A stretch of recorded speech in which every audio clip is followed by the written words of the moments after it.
Boa noite a todos, irmãos. Boa noite, irmã Joana Batista, irmão pastor Juliano. Boa noite, Maria Eugênia, querida irmã. Boa noite, irmão Rogério Buzzi. Demais irmãos que estão nesse momento na sala. Robson Lira, querido irmão, boa noite. Sueli Silva, Júnior Ramos. Tá, Maria Eugênia na sala também. Rogério Buzzi entrou lá também. Boa noite a todos. Boa noite, irmãos que ao longo desse período aí podem assistir essa gravação. Deus abençoe vocês também, irmãos. Boa noite, Maria. Deus abençoe a todos abundantemente. Vamos fazer uma oração. Então, nesse momento na sala, Robson Lira, querido irmão, boa noite. Pastor Juliano, vamos orar, irmão? Vamos. Quero aproveitar, antes de orar, quero cumprimentar o irmão Robson Lira, sua esposa, irmão Roseli, irmão Joana Batista, irmão Rogério, Maria Eugênia, Sueli Silva, um abraço, Sueli Silva, cá temos no Veja Irmã, meu querido irmão Júnior Ramos, outros que vão entrar na sala, e você que está nos ouvindo através desse hangout, que Deus possa estar nos abençoando, Marcílio, esposa e filho, e que Deus esteja nos guardando de todos os males, que a nossa mente esteja aberta para ouvir a voz do Senhor através do servo dele. Vamos então orar. Querido e bondoso Pai, nós nos curvamos diante de Ti nesta hora para agradecer a Ti, reconhecendo a Tua grandiosidade, o Teu amor, os Teus cuidados por cada um de nós. Nós confessamos com nossos lábios que Tu é o nosso Deus, que o Teu Filho bendito, a quem Tu enviaste a este mundo, Jesus, o Senhor, é o Salvador e o Senhor de nossas vidas. A eles, Pai e Filho, nós rendemos nossa adoração, nosso louvor, o pleito de gratidão por todos os benefícios que o Senhor tem nos dado. Pai querido, nós vamos transmitir a Tua palavra através deste hangout e pedimos que todos aqueles que ouvirem essa palestra, esse estudo, sejam impactados pelo Teu poder, pelo Teu Espírito Santo, e que através dela essas vidas sejam transformadas para louvor da glória do Teu nome. Abençoa o Teu servo, usa-o com poder e graça, que ele seja um instrumento poderoso nas Tuas mãos, para dividir alma e espírito, juntas e medulas, para que as pessoas realmente sejam alvo do Teu amor, na mediação do Teu Filho bendito, Jesus, o Senhor. Pai querido, abençoa a vida do Marcílio, esposa, filho e família, Maria Eugênia, seus filhos, gente a Rana, que amanhã estará dando a luz pela manhã, assista a Tua servinha naqueles momentos. Abençoe ali a Sueli Silva, que está conosco, irmão Robson, esposa, Júnior Ramos, os demais que vão participar daqui a pouco, Tereza Cristina, esposo, filhos, Helena, esposa e filhos, enfim, todos esses que participam conosco. Irmã Joana, na sua vida ministerial, ali à frente do Conselho Mundial de Igreja, a Sandra, sua filha, que está auxiliando, que esse povo todo, Deus, seja alvo dos Teus cuidados. Pai querido, dá-nos também a unção da humildade, do amor, da compreensão, do aquebrantamento, para que nós vivamos como igreja, como corpo de Cristo, que nós aprendamos esse ministério desse corpo, que a dor, a alegria, a dificuldade, seja o que for, nós temos que compartilhar. A dor do meu irmão é a minha dor, a alegria do meu irmão é a minha alegria. Que nós aprendamos esse caminho. Jesus orou nesse objetivo lá, para que nós fôssemos um, como Tu, Pai, e Ele são um. Por isso, Pai, nós agradecemos a Ti pelos Teus cuidados conosco. Abençoe esse hangout, porque ele será bênção, com certeza, para muitas vidas. Queremos colocar também a Cristiane, suas irmãs, seus irmãos, sua mamãe, a dona Wanda, e seu pai. Nós não sabemos, por enquanto, como está aquela situação, só sabemos no domingo que ele melhorou um pouco, mas que ele possa estar fora, não só da saída, como daquele hospital também. Ali não é o nosso lugar. Por isso pedimos a restauração completa dele e qualquer outro irmão, como a Vitória, filha do William, a outra Vitória lá do Alcino, e muitos irmãos que precisam da bênção da cura. Esteja lhes assistindo para esta hora. Nós cremos, por isso estamos orando a Ti como igreja. Não, Juliano. Esse grupo que ora, usando a boca de alguém, no momento sou eu, mas nós estamos orando como igreja, baseado em Mateus 18, 20, 19 e 20. Quando duas ou mais pessoas concordarem, nós estamos concordando, por isso temos certeza que seremos alvo da resposta. Agradecidos, nós oramos a Ti, Pai, em nome de Jesus, o nosso Senhor. Amém? Amém. Amém. Amém, Pai. Amém. Meu irmão Fabiano está na sala junto conosco. Vou passar a palavra para o irmão Rogério. Irmão. Muito boa noite a todos. Graça e paz da parte do nosso Deus e do nosso Senhor Jesus Cristo. Amém. O pastor Juliano acaba de fazer uma oração e é impressionante como nós podemos, por vezes, errar em coisas simples, como nesse caso, né, numa oração. O pastor Juliano ora dizendo, né, eu não oro por mim, né, não sou eu quem ora, eu oro pelo grupo. E isso é um fato, irmãos, que nós nunca podemos esquecer. Quando nós oramos, né, por um estudo, quando oramos em grupo, quando estamos em grupo e uma pessoa vai apresentar a nossa petição ao Pai, é muito importante que se tenha isso em mente, né? Esta pessoa foi escolhida pelo grupo naquele momento para nos representar diante de Deus. Então, essa pessoa, quando ora, ela nunca ora eu, ela sempre ora nós. Parece uma coisa muito simples, mas é uma coisa que nós não podemos esquecer nunca, né? Por isso o pastor Juliano ora aí nós, né? Porque é nós que estamos pedindo, ele está nos representando a todos diante do trono do universo, né? E isso nunca é demais a gente lembrar, né? Eu não conheço Rafa Bol, quem é que está aí na sala com a gente? O irmão Marcílio conhece, irmão Marcílio? Não. Não? Ok. Seja muito bem-vindo, a irmã Marta, né, a irmã Elaine, a irmã Sueli, o irmão Robson, o irmão Júnior Ramos, né, os demais que estão aqui na sala e todos aqueles, como orou o pastor Juliano, que um dia estarão em contato com essas palavras da vida, que Deus realmente possa fortalecê-los grandemente. Nós estamos estudando o livro de Romanos, né? Hoje temos como título, né, e base do estudo, né, em Romanos, o versículo 15. Né? O versículo 15 é a base do nosso estudo de hoje, digamos assim, o verso áureo do estudo, e diz, porque não recebestes o espírito de escravidão, para outra vez estardes em temor, mas recebestes o espírito de adoção de filhos, pelo qual clamamos, Abba, Pai. O livro de Romanos, né, como já falamos aqui, ele é um livro destinado a todo cristão, todo crente que tem ainda, né, restos de Babilônia, restos da doutrina romana, restos do vinho de Babilônia, né, correndo no seu sangue, na sua mente. E nós falamos aqui já algumas vezes, e obviamente nenhum de nós pode ser orgulhoso para imaginar, né, que nós estamos livres da contaminação de Babilônia.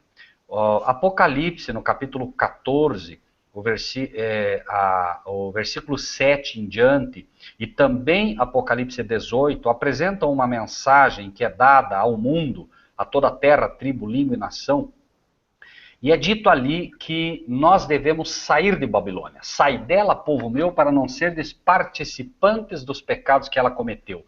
Então, hoje, esse é o tempo dessa mensagem, é um chamado de Deus, tirando pessoas de Babilônia, tirando pessoas das igrejas caídas, das igrejas corrompidas, das igrejas que hoje não apresentam a verdade de Deus, e apresenta exatamente isso, ou seja, Babilônia tem corrompido todas essas igrejas. Leia-se, Igreja Católica Apostólica Romana, desde o ano 538 até o ano 1798, 1260 anos, portanto, de supremacia absoluta, criando milhares, não são centenas, milhares de dogmas errôneos, né?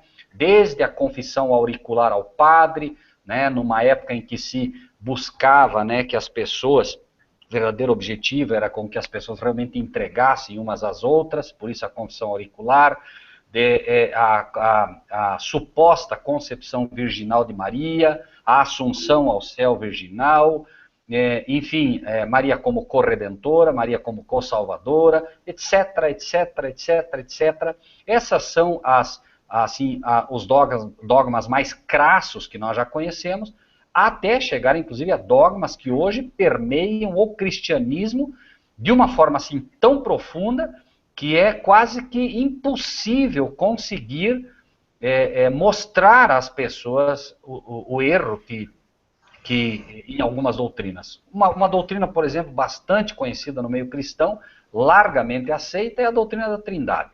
Né? E a doutrina da Trindade, diz o Catecismo Católico na página 11, por exemplo, né? A doutrina da Trindade é a principal doutrina, né, do catolicismo romano.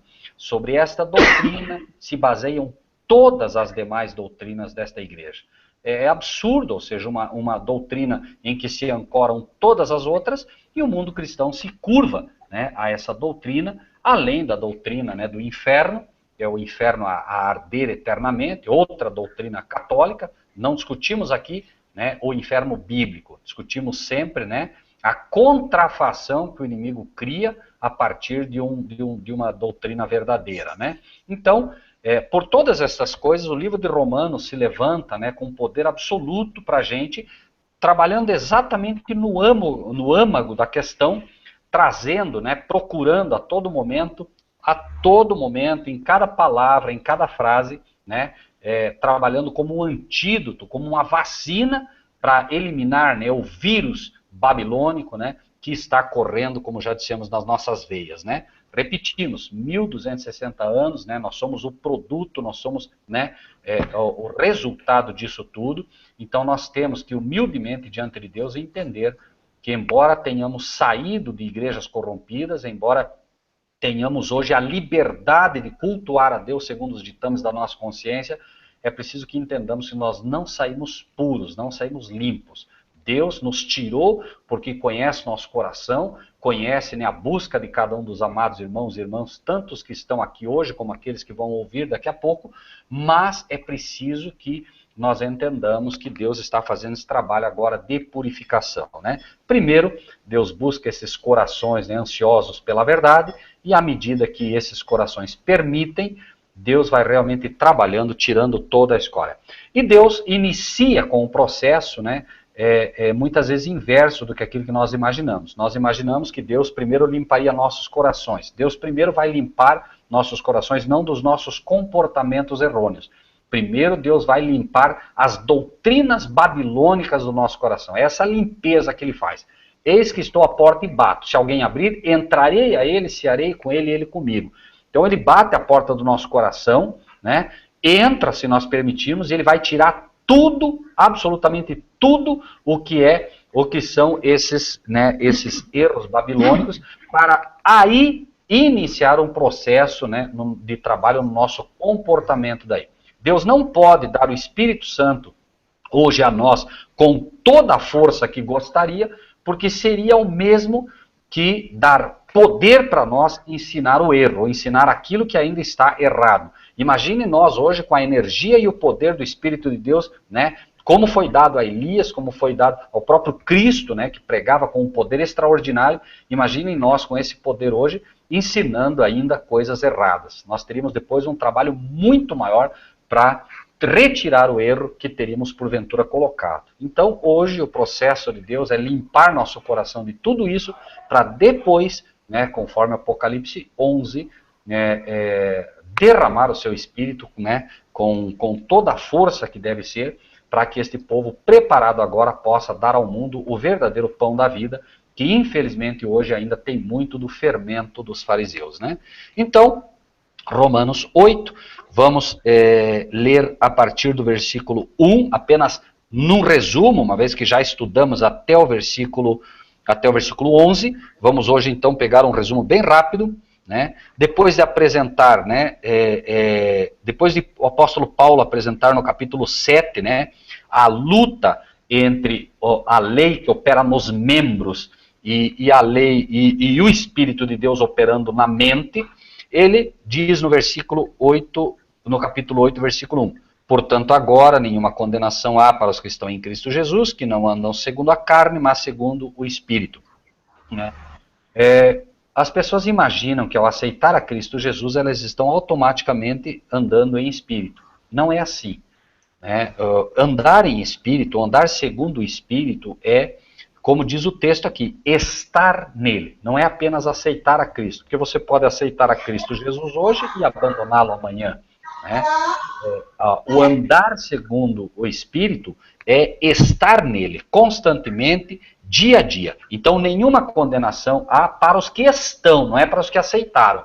Né? Por isso, enquanto você anda com Cristo, enquanto ele é de fato o teu advogado, né, não há condenação para você. Agora, se você o abandona, e você pode abandoná-lo sem nem perceber, um exemplo bastante simples, né, Maria e José, que vão à festa em Jerusalém, Jesus, entre aspas, né, se afasta deles, daqui a pouco eles começam a procurar Jesus, né, simplesmente levaram 3 dias para poder reencontrá-lo, não haviam nem percebido que já não estavam mais andando com ele. Enquanto eles voltam, né, para a sua cidade, de repente se dão conta de que Jesus não está ali, voltam para a cidade e, como dissemos, né, tiveram que ficar procurando. Esse é um exemplo do que ocorre conosco também, que nem percebemos que não estamos mais andando com Cristo, né? E esse é o risco que corremos. Então, dia a dia é preciso estudar a palavra de Deus, dia a dia é preciso orar, dia a dia é preciso buscar para que a gente possa realmente estar andando com Ele a cada momento, né? Versículo 2, porque a lei do Espírito de vida em Cristo Jesus me livrou da lei do pecado e da morte. A lei do Espírito de vida, atuando diariamente no meu coração, de fato, me livrou da lei do pecado e da morte. Isso é um fato. Aí, o versículo 3, ele acrescenta, porquanto o que era impossível à lei, visto como estava enferma pela carne, Deus enviando o seu Filho em semelhança da carne do pecado, pelo pecado condenou o pecado na carne, né, para que a justiça da lei se cumprisse em nós, que não andamos segundo a carne, mas segundo o Espírito. Aqui é colocada a mesma ideia, né? Nós precisamos andar segundo o Espírito e não segundo a carne. Andar segundo o Espírito é ouvir a voz do Espírito de Deus falando à nossa consciência, a cada momento, a cada segundo, né? O diabo não dá sossego, né? E a cada momento você decide, né? Ou andar segundo o Espírito ou segundo a carne. Exemplo, né, que nós colocamos aqui, um exemplo bastante simples, você está andando na rua, alguém vai na sua frente, cai a carteira cheia de dinheiro dele no chão, ele não percebe, você percebe, e uns o Espírito de Deus fala mais forte, outros mais fraco, cada um segundo a cultura que tem, segundo já, né, o andar com Cristo que tem, segundo a medida de fé que tem, segundo a cultura que tem, mas o Espírito de Deus diz, entrega a carteira a ele. Né? E o inimigo, obviamente, né? A carne vai estar dizendo, não, pega para você, ele perdeu, qual é o problema? Né? Você não está roubando, você não está fazendo nada de mal, mas isso, né, agora você vai decidir se vai andar no espírito ou se vai andar na carne. É apenas um exemplo, né, bastante simples para tornar, né, esse aspecto um pouco mais claro. Né?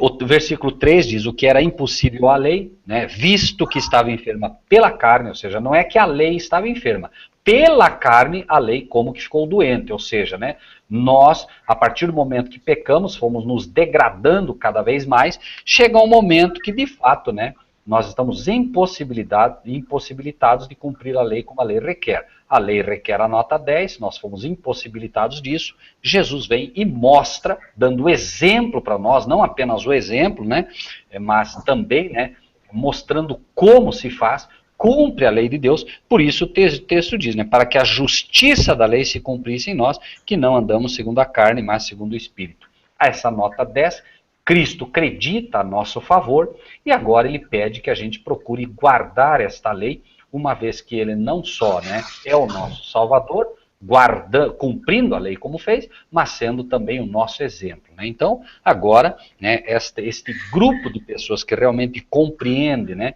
que Cristo é não apenas o Salvador, mas também o soberano da sua vida, procura andar segundo ele andou. Ou seja, né, Cristo guardou a lei, nós vamos procurar guardá-la também, seguindo o exemplo de Cristo Jesus. Versículo 5, porque os que são segundo a carne inclinam-se para as coisas da carne, mas os que são segundo o Espírito para as coisas do Espírito. Isso é um fato. Né? Se as pessoas carnais, elas se inclinam para as coisas carnais, né? E as pessoas espirituais se inclinam para as coisas espirituais. Um exemplo bem simples também, né? as pessoas vêm e convidam, né, os irmãos para o carnaval, né? Os irmãos agora não são inclinados a esse tipo de festa carnal, né? O próprio nome diz, carnaval, né? E aí a gente, né, os filhos de Deus se inclinam para as coisas do Espírito. Então você tem de um lado o carnaval, do outro lado você tem um culto a Deus. As pessoas espirituais vão buscar o culto a Deus. As pessoas carnais vão buscar o carnaval. Isso é normal para elas, assim como é normal para nós, né, o culto no lugar do carnaval. Versículo 6, porque a inclinação da carne é morte, mas a inclinação do espírito é vida e paz. Isso é um fato, é um consolo. Por vezes você, né, pode estar inclusive numa luta no coração, o membro pedindo, né?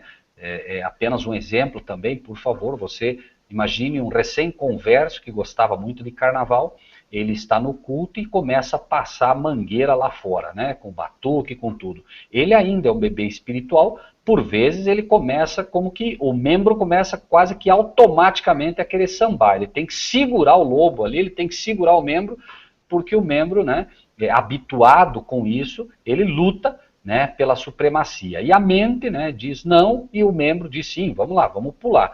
Então, por essa luta, inclusive, que se faz, né, essa abnegação que ele agora exerce em cima dos membros, por assim dizer, né, ela é recompensada quando o versículo 7 diz, olha, veja, mas a inclinação da carne é inimizade contra Deus, pois não é sujeita à lei de Deus, nem em verdade, ou pode ser. Né? É como se dissesse, veja, né, se você hoje tem essa luta, né, se você hoje tem essa inimizade contra a carne, né, e não a inimizade contra Deus, é simplesmente porque o Espírito de Deus está conseguindo trabalhar no seu coração, conseguiu te convencer do pecado, está te convencendo da justiça e finalmente te convencerá do juízo, né, que é o que diz a palavra de Deus. É um crescente, né?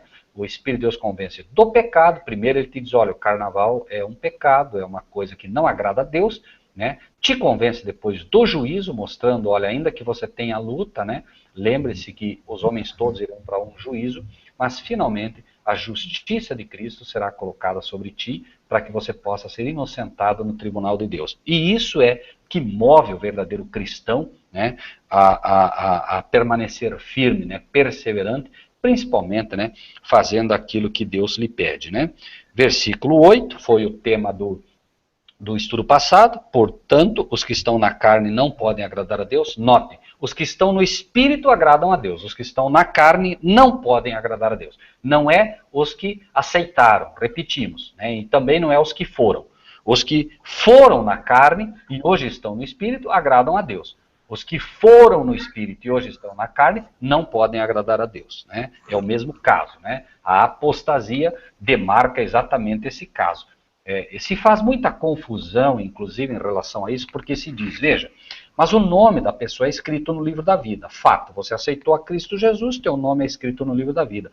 Mas lembre-se que você só vai para o livro da vida uma vez e é riscado uma vez só também. Você não é escrito uma vez, riscado, escrito de novo, riscado, escrito de novo. Ou seja, né, teu nome vai e agora apenas no julgamento é que o teu nome permanece ali ou é riscado. Vai depender exatamente, né, deste andar diário com Deus. Versículo 9, vós, porém, não estáis na carne, mas no Espírito, se é que o Espírito de Deus habita em vós. Mas se alguém não tem o Espírito de Cristo, esse tal não é dele. Obviamente, né, nós agora é uma promessa, né, o apóstolo Paulo diz a todos nós que dia a dia procuramos andar em espírito, vocês não estão na carne, ainda que você, né, na frente do espelho veja um lobo, ainda que você na frente do espelho veja que você é pecador, está dizendo, vocês não estão na carne, né? É quase que uma promessa, né? Mas uma promessa já ancorada, né? Num cumprimento já do que foi feito por nós na cruz do Calvário, quando ele diz, né, e inclusive complementa no versículo 10, dizendo, se Cristo está em vós, o corpo, na verdade, está morto por causa do pecado, mas o Espírito vive por causa da justiça. Né? Um exemplo que se coloca no passado, quando você assassinasse, se você assassinasse alguém, uma das sentenças que eram colocadas sobre você, amarrava-se esse cadáver ao teu corpo e você deveria estar andando com esse cadáver para lá e para cá por um determinado tempo que se estabelecesse, né? Dessa maneira você também consegue entender um pouco do que Paulo diz, né? Quando você tenta entender esta realidade, entre aspas, né, de você arrastar um corpo morto com você, né? Deus está tentando nos ensinar que este corpo, ainda que ele por vezes busque a supremacia, esse membro de morte, ele está morto de fato, né? O problema nosso é apenas não ter fé suficiente para entender que ele está morto. E aí o que acontece, né? Esse lobo, né, que constantemente a gente, né, por erro, por falha, acaba alimentando, né? Esse corpo foi morto, né, ao aceitar a Cristo Jesus. No batismo ele foi sepultado, nasce uma nova criatura. Essa nova criatura, como já falamos, ela levanta como um lobo, mas agora com a mente do cordeiro. Só que esse lobo busca a supremacia a cada segundo, né? E se eu agora, né, alimento esse lobo, obviamente que quando vier a tentação, o lobo vai vencer. Então, imagine, por exemplo, agora esse lobo que eu sou com uma mente de um cordeiro. Eu agora olho para um outdoor, uma mulher seminua, e eu fico observando isso. Eu estou alimentando o lobo. Eu vou assistir uma novela, né? Novelas são completamente espíritas hoje. Eu estou alimentando o lobo.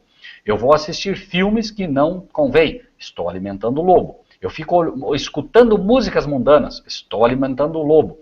Todas estas coisas, na verdade, fazem com que eu, finalmente, tenha uma luta muito grande na tentação, e certamente o lobo vai vencer. Por quê? Eu não li a Bíblia, eu não orei, eu não busquei a presença de Deus, eu não me alimentei, eu não alimentei o meu espírito. É óbvio que a hora que vier a guerra, o cordeiro vai estar tão fraquinho que não vai conseguir vencer, né, essa guerra contra o lobo. E aí, finalmente, né, o cristão cai ou tropeça, enfim, e dependendo, né, do quanto ele alimentou esse lobo vai ter a supremacia mais ou menos tempo, dependendo, sempre repetimos, né, da alimentação que esse lobo recebeu. Por isso, né, se fala muito dos frutos do Espírito, né? Versículo 11... E se o espírito daquele que... E aqui eu queria que os irmãos prestassem atenção, porque aqui nós iniciamos o nosso estudo, tá? A partir do versículo 11. Prestem bastante atenção nesse versículo 11, irmãos. Notem. Se o espírito daquele que dos mortos ressuscitou a Jesus habita em vós, aquele que dos mortos ressuscitou a Cristo também vivificará o vosso corpo mortal pelo espírito que em vós habita. Esse texto, irmãos, notem que curioso. Ele diz, se o espírito daquele que dos mortos ressuscitou, quem foi que ressuscitou Jesus? Quem ressuscitou Jesus foi Deus, o Pai. Então, se o espírito de Deus, né, se o espírito de Deus, o espírito que ressuscitou a Jesus, habita em vocês, ele mesmo, né, o mesmo Deus que dos mortos ressuscitou a Cristo, também vivificará o vosso corpo mortal pelo seu espírito que em vós habita. Note aqui uma coisa assim, bastante interessante. Primeiro, ele usa o Pai, que pelo seu espírito ressuscitou a Jesus. Depois ele usa o próprio Pai, mas dizendo que ressuscitou a Cristo. Por que será que o apóstolo Paulo faz essa comparação? É uma coisa curiosa, irmãos. Bastante curiosa. Esse é um estudo profundo, nem sei se poderíamos entrar agora nisso, né? Não sei assim como é que os irmãos o receberiam, mas apenas gostaria de dizer o seguinte: há uma razão, né, bastante simples, em primeiro lugar, né, pela qual Deus faz isso, né? A razão é simples, o desenrolar do estudo não é. Ou seja, Deus quer que a gente preste bastante atenção num fato. Ele usa o termo Jesus primeiro, mostrando a humanidade dele. E usa Cristo porque quer mostrar a divindade. Ou seja, nós temos aqui um comparativo do divino humano. Só que ele separa por uma razão simples. Vejam, irmãos, eu quero que apenas os irmãos, por enquanto, tenham isso em mente, né? Jesus morreu por nós na cruz do Calvário. Ao morrer por nós na cruz do Calvário, ele nos oferece, por essa morte, pelo sangue derramado na cruz do Calvário, Jesus derramando o sangue na cruz do Calvário, repito, oferece, né, a vitória a nós, como? Pelo que ele fez por nós. Por isso ele separa aqui, colocando Jesus e depois Cristo. pelo que Jesus fez por mim e por você na cruz do Calvário, nós somos salvos. Agora, Cristo irá vivificar o nosso corpo mortal. Somente quem pode dar a vida é a divindade. Somente o Pai. Por isso aqui se fala de Cristo. Está chamando a atenção para o aspecto divino de Cristo. Ou seja, pela vitória de Cristo, não pela morte. Pela vitória. São duas coisas diferentes. Cristo morre na cruz do Calvário no meu e no seu lugar, oferecendo agora a salvação a nós. Mas Cristo ressuscita e hoje opera em nós, concedendo vivificação ao nosso corpo mortal pelo Espírito de Deus que em nós habita. Mostrando de uma forma assim bastante simples. O ser humano, ao aceitar a Cristo Jesus como seu Salvador, ele tem que escapar, ele tem duas mortes a enfrentar. Por exemplo, Lázaro. Lázaro, né, está doente. Os mensageiros chegam até ele, enviados pelas irmãs Maria e Marta, e dizem: Senhor, está enfermo aquele a quem tu amas. Jesus diz o seguinte para eles: olha, essa enfermidade não é para a morte, mas é para a glória de Deus. Os mensageiros voltam e dizem isso para elas. Elas agora imaginam que Jesus disse que Lázaro não iria morrer. E elas confiam em Jesus. Só que Lázaro morre. A pergunta inicial é: Jesus mentiu ou Jesus estava querendo dizer algo que eles não haviam entendido? Eles não entenderam o que Jesus havia dito. E Jesus havia dito literalmente isso. Tanto que depois ele chega e diz para os discípulos: vamos ver Lázaro. E diz: Lázaro está dormindo. Senhor, se Lázaro está dormindo, logo vai despertar. E Jesus então esclarece: Lázaro morreu. Ou seja, né, a primeira morte, a morte que é especificada na Bíblia, é a morte do sono para o cristão. Então, o cristão aceitou a Cristo Jesus, ele dorme. Certo? E aí, Cristo, quando vier, ressuscita aqueles que são dele, que dormiram.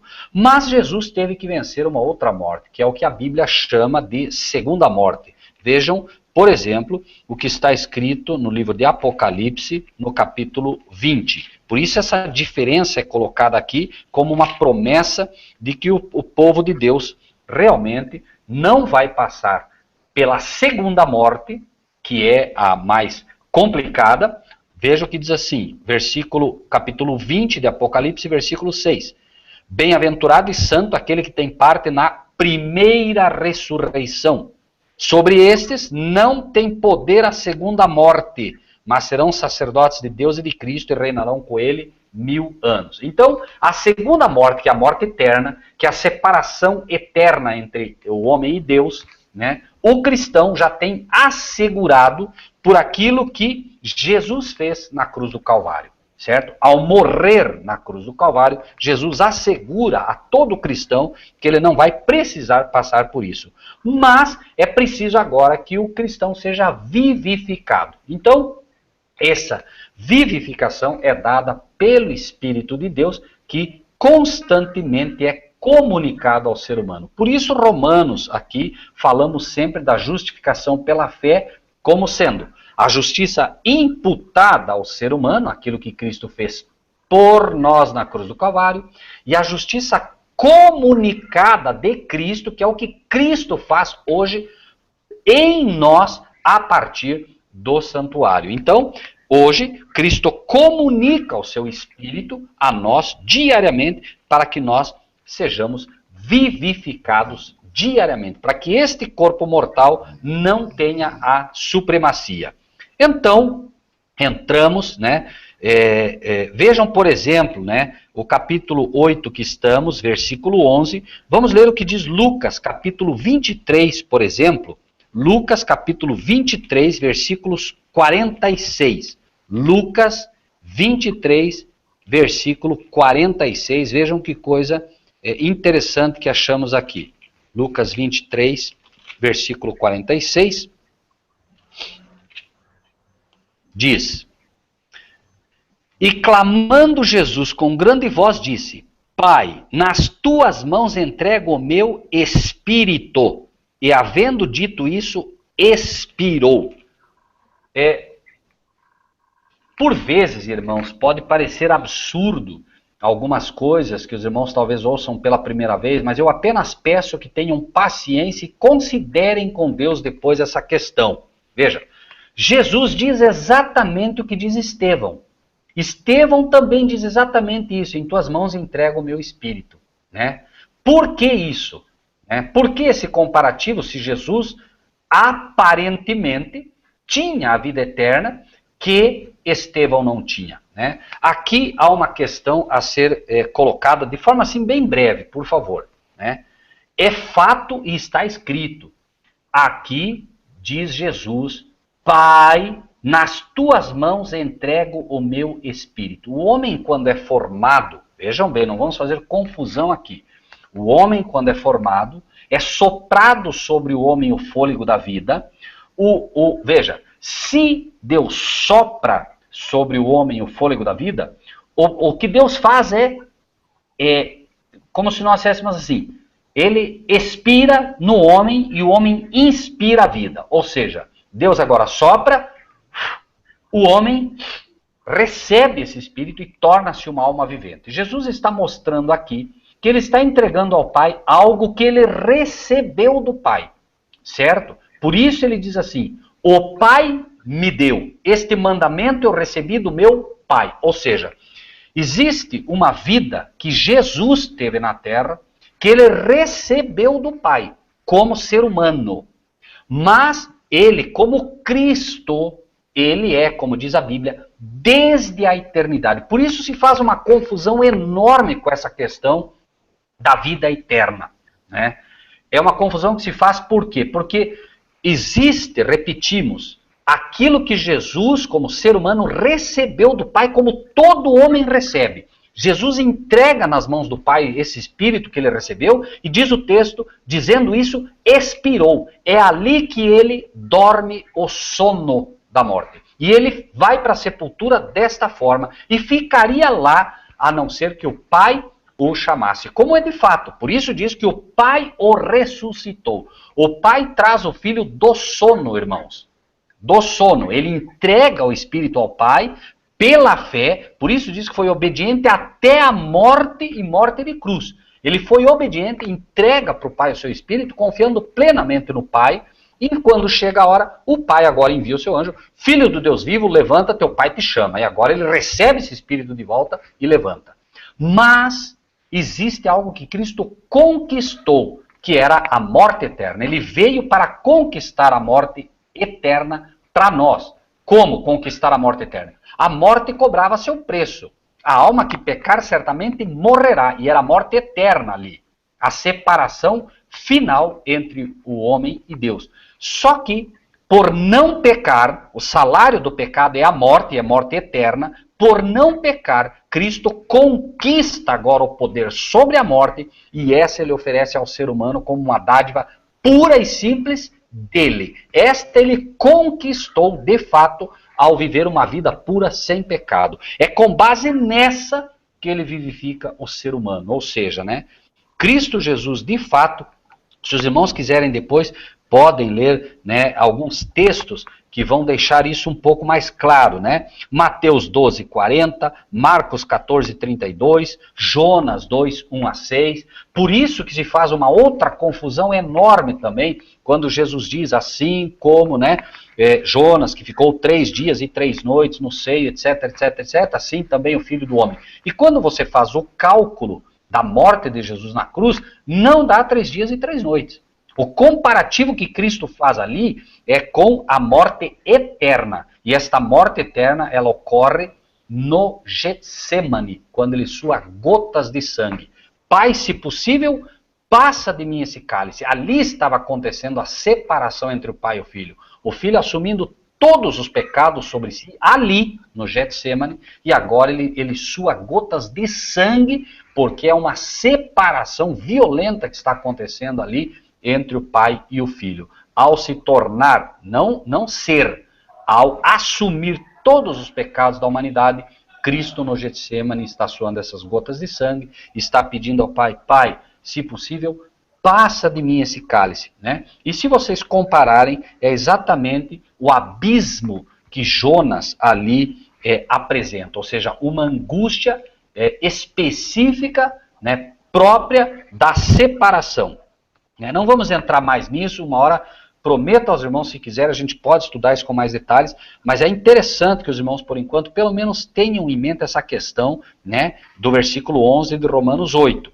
Se o Espírito daquele que dos mortos ressuscitou a Jesus habita em vocês, aquele que dos mortos ressuscitou a Cristo, nota aqui que nós temos, hipoteticamente, duas ressurreições, a de Jesus e a de Cristo. E a razão é por essa que acabamos de aplicar. A morte eterna e o sono da morte. Ele passou pelas duas para que o ser humano pudesse, né, ter agora à sua disposição essas duas vitórias. Nós sabemos que os 144 mil não conhecerão o sono da morte, não passarão pela morte, né, justamente porque Cristo conquistou, e também a segunda morte, que é a que todo cristão irá evitar, né, pela maravilhosa vida de Cristo, não pela morte, pura e simplesmente, pela vida, uma vida sem pecado, e ele conquista, né, a vida eterna para nós, né? Ou seja, ele vence a segunda morte, né? E ao morrer na cruz do Calvário, que não haveria como ele morrer, ele teve que realmente entregar o seu espírito para o Pai, porque senão ele não morreria, né? Entregando isso, ele também nos dá a vitória sobre o sono, né? Claro que, repetimos, né, nem todos receberão esta segunda vitória, né? Isto é única, exclusivamente, para aqueles que, né, terão uma vida que se mede pela vida do Pai. Por isso ele entrega ao Pai esse, né? Porque essa é prerrogativa do Pai, essa vida. Ou seja, se o pastor Juliano vai fazer parte dos 144 mil, ele vai receber o selo do Cordeiro, mostrando a vitória pela primeira, e a segunda, né, quando ele realmente não conhecerá o sono da morte, né? Isso é o que nós podemos entender por ali. A prerrogativa do Pai, finalmente o pastor Juliano tem o selo de Deus e do Cordeiro, as duas, né? Versículo 12, de maneira que, irmãos, somos devedores não à carne para viver segundo a carne, porque se viverdes segundo a carne, morrereis. Mas se pelo Espírito mortificardes as obras do corpo, vivereis. Irmãos, esse é outro ponto, né? Nós já colocamos aqui, a maioria das pessoas, né, dos cristãos hoje, eles não entendem que nós devemos mortificar as obras do corpo. Ou seja, o corpo é aquilo que o apóstolo Paulo já falou, né? Representa a parte carnal do homem, representa os membros, né, que receberam toda essa carga, toda essa memória genética, que gostam do que é errado, né, e tudo mais. Por isso, é outra coisa que se faz, inclusive, uma analogia errada. Jesus disse, né, que se a tua mão direita fizer te escandalizar, fizer com que você se escandalize, corta a tua mão direita e lança fora, porque melhor te entrar no reino, né, sem uma mão, do que perder esse reino. E aí, a gente ouve muitos pastores dizendo, não, isso aí não é literal, porque imagine, né, porque isso, porque aquilo. Não, é literal sim, é literal. O que Jesus está dizendo é, se você realmente vai perder o céu por causa da tua mão direita, melhor é você arrancar ela fora, né, porque ele diz literalmente, né, melhor cortar fora, melhor você entrar no céu faltando uma mão, do que perder. É claro que essa mão, obviamente, ela será reposta no céu, mas o que ele está dizendo é como, de fato, nós temos que lutar contra o pecado, né? Mortificando as obras do corpo, né? Porque só assim vivereis, né? Então, o texto aqui, ele é literal, irmãos, e o que Jesus disse também é literal. Não é uma brincadeira, não é uma coisa que, né, foi colocada apenas como um sentido figurado. Se viverdes segundo a carne, morrereis. Mas se pelo Espírito, claro, por que pelo Espírito? Porque não é pela força do homem, é pelo Espírito de Deus. Então, se eu não venço hoje determinadas batalhas, não é porque me falta força. É porque eu não tenho buscado em Deus a força que Ele coloca à minha disposição. Eu não estou permitindo que o Espírito haja no meu coração de tal maneira que quando vier a batalha, o espiritual vença. É porque eu, no final das contas, como dissemos antes, estou alimentando mais o lobo do que o cordeiro. Eu estou diariamente, né, observando, comendo, olhando, ouvindo, vendo coisas que estão alimentando o homem carnal. E aí é óbvio que eu não vou conseguir mortificar as obras do corpo. Por quê? Porque a própria mente está completamente poluída. Então, não há como vencer, né? Agora, o texto é uma promessa, né? Ele diz, se viverdes segundo a carne, morrereis. Mas se pelo Espírito mortificardes as obras do corpo, vivereis. É uma luta diária. Por isso que o galardão é pelas obras. A salvação é pela graça. Mas o galardão é pelas obras. Ou seja, a recompensa é com base nas obras. E isso, para não haver confusão, irmãos, basta que a gente veja as duas parábolas que Jesus conta. Ele conta uma parábola onde ele mostra que ele foi chamando pessoas para trabalhar na vinha. Essas pessoas foram entrando, um na primeira hora, outro na terceira hora, outro na sexta hora, na nona hora e na 12ª hora. Então todos vieram trabalhando e no final das contas, quando foi fazer o acerto, foi 1 denário para todos. Alguém reclamou, mas escuta, mas nós suportamos a fadiga do sol, etc, etc, etc. E diz, mas espera, o que eu combinei? Eu não combinei 1 denário? Sim, não, foi combinado 1 denário, então pronto. Né? Ou seja, ele está mostrando que o pastor Juliano, quem sabe já está há 40 anos na obra. O Rogério, quem sabe, está há 30 anos na obra. O irmão Marcílio está há 10 anos na obra. São os que foram, né, começando antes. No final das contas, a salvação é a mesma para todo mundo. Eu não vou poder nem, se eu sou um cristão, eu não vou poder nem questionar, nem ficar bravo se finalmente, né, no último segundo de vida, no último minuto que antecede a vinda de Cristo, se converte alguém, um exemplo hipotético, se converte e eu vou agora, essa pessoa recebe a mesmíssima salvação que eu. Eu não posso nem questionar isso, não posso nem ficar bravo. Na verdade, eu tenho que ficar feliz, né, por esse filho pródigo, entre aspas, que volta. Né? Não posso ser como aquele outro filho que ficou e diz, ó, esse teu filho aí fez isso tudo e agora tu recebe, inclusive matando o bezerro cevado para ele. Né? Então, o ensino nesta parábola é a salvação. Ela é a mesma para todas. Mas existe, né, depois a parábola dos talentos. Né? Então, um recebeu 1, outro recebeu 3, outro recebeu 5, e finalmente é dito de um que foi lá, e notem que é exatamente, né, o ponto que queremos entrar aqui do espírito de escravidão e do temor. Né? Existe um que é dito, né, e aí, onde estão, né, os meus talentos? Ele diz, olha, eu temia-te, notem o que ele diz como desculpa, eu temia-te porque és um homem duro que colhes onde não semeaste, e atemorizado escondi o teu talento.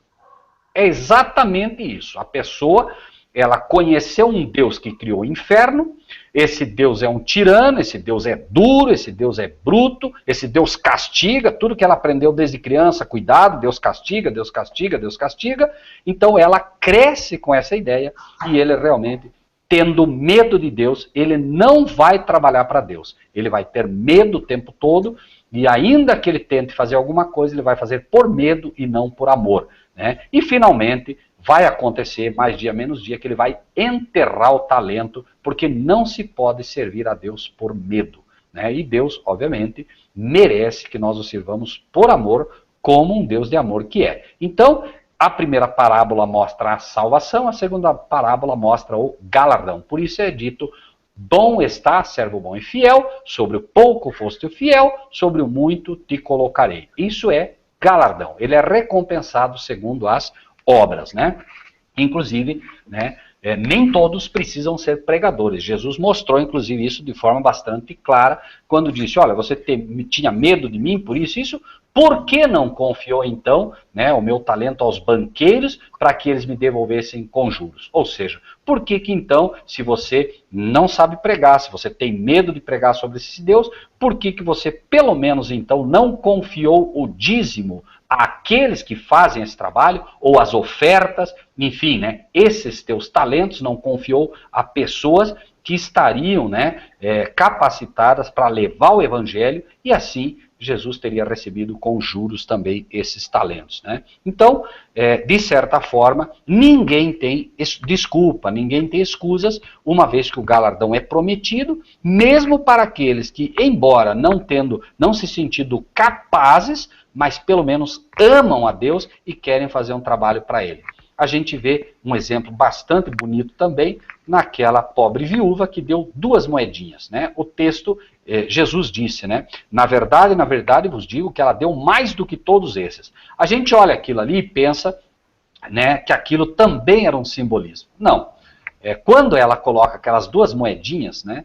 Tentem imaginar agora, como exemplo daquela mulher, quantos sermões não foram pregados desde que essa mulher foi mencionada na Bíblia. Quantos sermões no mundo inteiro já não se pregou, já vão quase, né, já vão mais de 2000 anos aí, né, desde que Cristo vai ao céu. Imaginem quantos sermões foram pregados usando essa mulher como um pequeno exemplo das ofertas que se devam dar a Deus, e quantas pessoas não foram movidas, né, por esse exemplo dessa mulher a dar uma oferta. Imaginem então quanto rendeu aquelas 2 moedinhas que aquela pobre senhora deu. Pobre entre aspas, né? Pobre em dinheiro, mas rica em Espírito de Deus.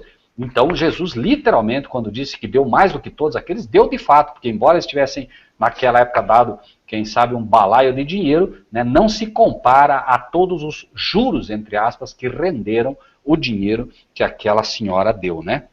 Então, nós chegamos ao versículo 14, porque todos os que são guiados pelo Espírito de Deus, esses são filhos de Deus, né? Então, a gente tem bastante claro essa lição, ela é uma lição já bastante batida, né? Que, de fato, se você é guiado pelo Espírito de Deus, você é um filho dele. Se você não é guiado pelo Espírito dele, você não é um filho dele.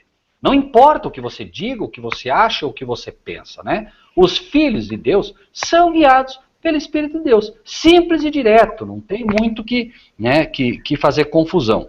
E o versículo 15, que é o tema, né, do nosso estudo, agora vejam que interessante. Por isso falamos dessa parábola e daquele que chega e diz, né, eu temia-te porque és um homem duro, que colhes onde não semeaste, etc, etc. Ele diz, porque não recebestes o espírito da escravidão para outra vez estardes em temor, mas recebestes o espírito de adoção de filho, pelo qual clamamos, Abba, Pai. Vejam, repito, lembrem-se que essa é uma epístola aos romanos.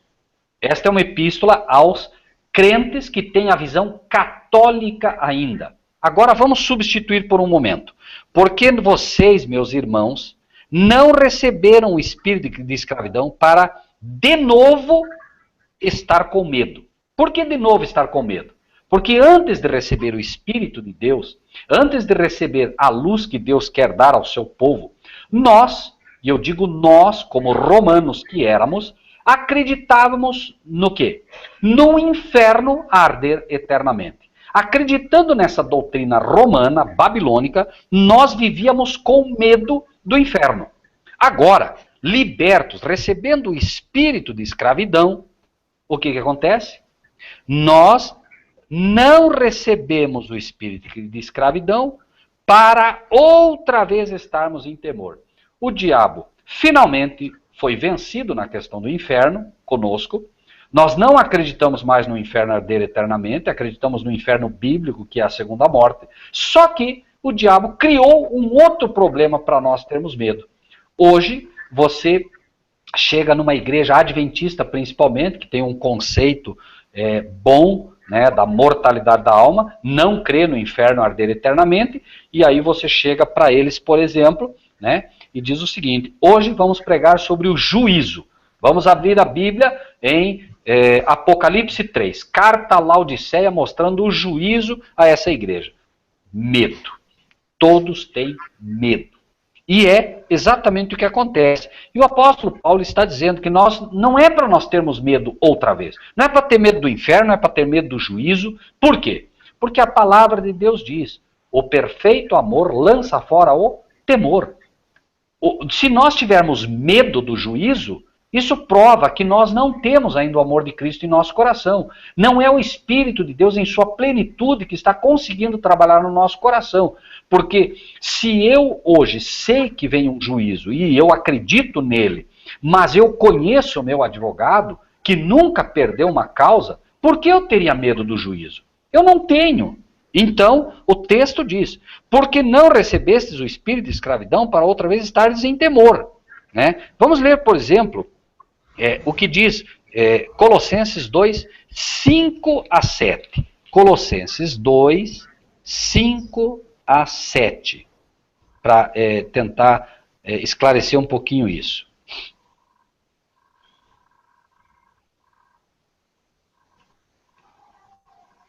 Colossenses 2. Estou com a Bíblia aqui que gruda um pouquinho as páginas, daí é um pouquinho mais difícil para... Colossenses 2, 5 a 7 diz o seguinte. Porque ainda que esteja ausente quanto ao corpo, contudo, em espírito estou convosco. Quem está dizendo isso? Paulo. Vejam bem. Porque ainda que esteja ausente quanto ao corpo, contudo, em espírito estou convosco. E é exatamente isso, irmãos. Hoje, em espírito, Paulo está conosco. Por quê? Porque estamos lendo a sua epístola. Então é como se Paulo estivesse pregando a nós. Bem entendido, irmãos, por favor. Quanto a esse espírito, aquilo que Paulo está transmitindo a nós. Porque ainda que esteja ausente quanto ao corpo, contudo em espírito estou convosco, é exatamente o que estava acontecendo lá com os colossenses, enquanto eles liam a carta aos colossenses, regozijando-me vendo a vossa ordem, a firmeza da vossa fé em Cristo. Agora note o que ele diz no 6. Como, pois, recebestes o Senhor Jesus Cristo, assim também andai nele, arraigados e edificados nele e confirmados na fé, assim como fostes ensinados, crescendo em ação de graças. Por isso é dito aqui, porque não recebestes o espírito de escravidão para outra vez estar em temor, mas recebestes o espírito de adoção de filhos, pelo qual clamamos, Abba, Pai. O espírito de adoção que recebemos é um espírito de adoção de filhos. Por isso nós podemos chegar ao nosso Pai. Por isso podemos dizer Abba, Pai. Por isso podemos nos relacionar com o nosso Pai por meio de Cristo Jesus. Porque temos o espírito de adoção de filhos que recebemos. O que o apóstolo Paulo está querendo dizer aqui mais do que tudo é: não olhe para você para ver as tuas obras e tentar agora se medir para ver se você é um filho de Deus. Você é um filho de Deus por adoção. Ou seja, você vai até um local, existem crianças para ser adotadas. Você não escolhe a criança porque ela é boazinha. Você não escolhe a criança por qualquer outra razão que não seja o desejo de tê-la para você como teu filho. É isso que o apóstolo está dizendo e é isso que Deus quer nos comunicar. Eu escolhi vocês porque eu quero tê-los como meus filhos. Não por alguma bondade que houvesse em vós, não porque eu olhei para vocês e vocês tinham algo de bom, por nada disso. Então, vocês não se olhem no espelho para tentar ver ali alguém que pelas obras pode ser reconhecido como meu filho. Vocês são meus filhos porque eu os adotei. E o espírito de adoção que está em vós é pelo qual vocês têm a coragem de me chamar de pai. Você toma um filho adotivo, traz para casa, ele vai levar um bom tempo para conseguir chamar você de pai. Enquanto isso, o espírito vai estar trabalhando no coração dele, convencendo ele de que ele é de fato teu filho agora. Mas ele vai levar um tempo para isso. Esse tempo nós também levamos para poder finalmente compreender que somos de fato pura e simplesmente pelo espírito de adoção e não porque somos bons, não porque fazemos obras de um filho de Deus, não. Simplesmente porque ele nos adotou é que somos filhos de Deus. Como exemplo, imaginem agora que o irmão Marcílio, exemplo hipotético apenas, goste muito de macarrão. E ele agora vai e adota um filho. Ele e a irmã Vânia adotam um filho. Esse filho não gosta de macarrão.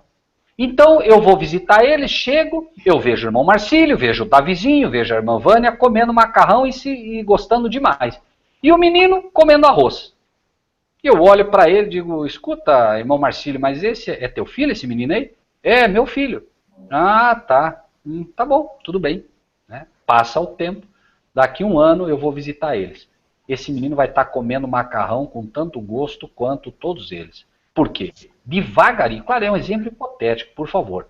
Devagarinho, ele foi recebendo o espírito daquela casa, né? E hoje ele, né, vai gostar muito de macarrão. É um exemplo, por favor. Nós temos, inclusive, uma cadelinha em casa. A Pipoca é uma coisa impressionante, né? Ela gosta mais de macarrão do que todos nós juntos. A família inteira é uma família de italianos, né? A gente gosta de macarrão, mas ela é literalmente da família. Se você olhar ela comendo macarrão, você diz, não, essa é da família, porque é impressionante. Ela aprendeu com a gente a comer macarrão e ela ama macarrão. Né? Então, é apenas, por favor, um exemplo, né, irmãos? Não vamos tomar isso como, né, uma coisa específica, né? Apenas, repito, um exemplo, para ver como a gente vai se adaptando, como a gente vai, né, também devagarinho recebendo cada vez mais esse espírito e vai, como diz a palavra de Deus, nós somos transformados naquilo que contemplamos. Contemplamos a Cristo, contemplamos o nosso Pai e vamos sendo transformados por esse espírito que clama,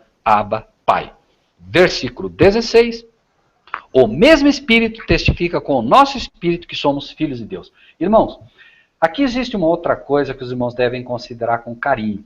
Quando você se ajoelha e vai orar a Deus, né, o Espírito de Deus é que age em nossos corações. Por isso Romanos, né, 8, no versículo 26, diz: da mesma maneira, também o Espírito ajuda as nossas fraquezas, porque não sabemos o que havemos de pedir como convém, mas o mesmo Espírito intercede, coloquem aí, em nós, não por nós, em nós, com gemidos inexprimíveis. O Espírito de Deus opera em nós para que nós possamos orar e possamos pedir de forma correta, porque nós não sabemos pedir como convém, então o Espírito agindo em nós faz esse trabalho. É isso que vemos aqui, ó. O mesmo Espírito, versículo 16 de Romanos 8, o mesmo Espírito testifica com o nosso Espírito que somos filhos de Deus. Quando você, de joelhos, inspirado pelo Espírito de Deus, fala, Abba, Pai, o mesmo Espírito seu testifica, o mesmo Espírito de Deus, né, que esse espírito de adoção de filhos, testifica com o teu espírito que você é um filho de Deus. Porque só pelo Espírito de Deus é que podemos clamar Abba, Pai. É apenas o Espírito de Deus que faz com que nós tenhamos, né, esta coragem, essa intrepidez de poder chamar um Deus, né, que responde por todo o universo, todas as galáxias criadas, e nós podemos chegar e dizer nosso Pai. Né? Isso é, de fato, a obra do Espírito de Deus. Por isso, né, Jesus disse, né, alegrai-vos antes, porque os vossos nomes estão escritos no livro da vida, no livro do céu. Então, isso é que faz com que nós façamos parte dessa adoção. Versículo 17, e se nós somos filhos, somos logo herdeiros também, herdeiros de Deus e co-herdeiros de Cristo, se é certo que com ele padecemos, para que também com ele sejamos glorificados. Isso é fantástico, irmãos, por quê? Ele está dizendo o seguinte, para você é difícil crer que você já é um herdeiro? Por vezes você olha para o teu coração, vê todo o teu pecado, e você imagina que você finalmente não vai se consolidar como herdeiro, que finalmente você vai ser rejeitado, que finalmente você não vai conseguir se salvar, etc, etc, etc.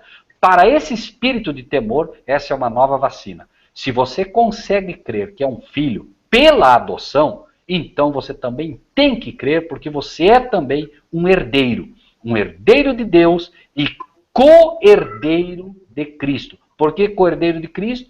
Porque nós só podemos ser herdeiros, né, quando com Cristo herdamos o que foi dado a ele. Vejam, irmãos, esses herdeiros de Deus, nós não recebemos de Deus a herança. A herança de Deus foi prometida ao Filho. Por isso foi prometido a Abraão e a sua descendência, não as descendências. Descendência, que era Cristo. Então a promessa foi feita a Cristo, Cristo realmente herda, e aí ele diz, Pai, onde eu estou, quero que estejam comigo também aqueles que me deste. Ou seja, por isso nós somos co-herdeiros em Cristo. Se é certo que com ele padecemos, para que também com ele sejamos glorificados. chegamos aqui, né, no versículo 17, nós estamos com 9h30. Irmão Marcílio, é contigo. O irmão, se quer aí fazer alguma parte, o pastor Juliano, enfim, se há alguma pergunta, enfim, né? Agora creio que podemos segurar por aqui e ver aí como os irmãos querem conduzir. Amém. Podemos. Eu acho que está o retorno no seu canal aí, Rogério. Não, o meu irmão Marcílio, eu fechei, a não ser que ele... Deixa eu ver. Não, mas ele mostra no seu aqui para mim.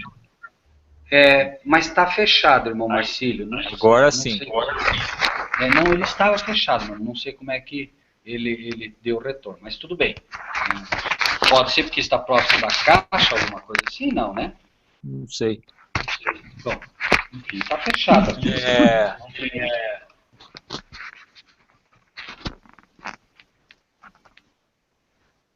Vou abrir a palavra para o tal Fabiano. Não é o Rogério, não. Tá o irmão Fabiano, o pastor Juliano e a irmã Joana Batista na sala. E se tem algum irmão que está presente assistindo o estudo aqui, quer fazer alguma colocação, o irmão Stephanie fez algumas, coloca para a gente ali no chat que nós vamos fazer as colocações aqui e o irmão Rogério abordar os assuntos aí que forem colocados. Pastor Juliano, fique à vontade, irmão. O irmão Fabiano também, fique à vontade. Deixa o irmão Fabiano fazer as colocações. O Fabiano tem sempre umas colocações muito interessantes. E eu queria depois aqui, abordar um assunto aqui, irmão Rogério, fora desse assunto sobre a justificação. Existem umas coisas que tem me colocado uma interrogação muito forte no meu coração e que é muito pertinente para os nossos dias. Nós estamos vivendo uma época muito especial no mundo e é necessário que alguns irmãos aprendam algumas coisas muito interessantes para entender esse espírito de justificação. Mas isso é para outra oportunidade. Eu quero deixar o Fabiano, talvez o Stefano, o irmão lá, o irmão Robson Lira também tem sempre umas colocações boas, tem lá o Júnior, Tereza Cristina também, muito inteligente, tem umas colocações interessantes, muito estudiosa também, Elane. Então, eu vou deixar o Fabiano, Marcílio, depois, no decorrer, a gente talvez faça alguma colocação. Fabiano, perfeito. Fiquei feliz de você não ter viajado, viu? Fala aí para nós ouvirmos. Boa noite, irmãos, a paz de Cristo para todos. A gente fica feliz de poder acompanhar também o estudo de hoje. Amanhã eu viajo, mas no momento eu não tenho nenhuma colocação. Eu acredito que o que o irmão Rogério colocou ficou bem claro. E num outro momento assim que a gente tiver alguma colocação, a gente faz. Mas eu acredito que o irmão fez boas colocações. Amém.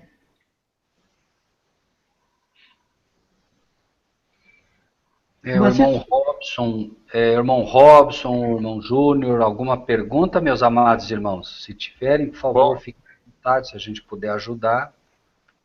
Até agora eles não fizeram nenhuma colocação no chat lá. A gente pode... pastor, Sim. você pode fazer alguma colocação aí, nós estamos...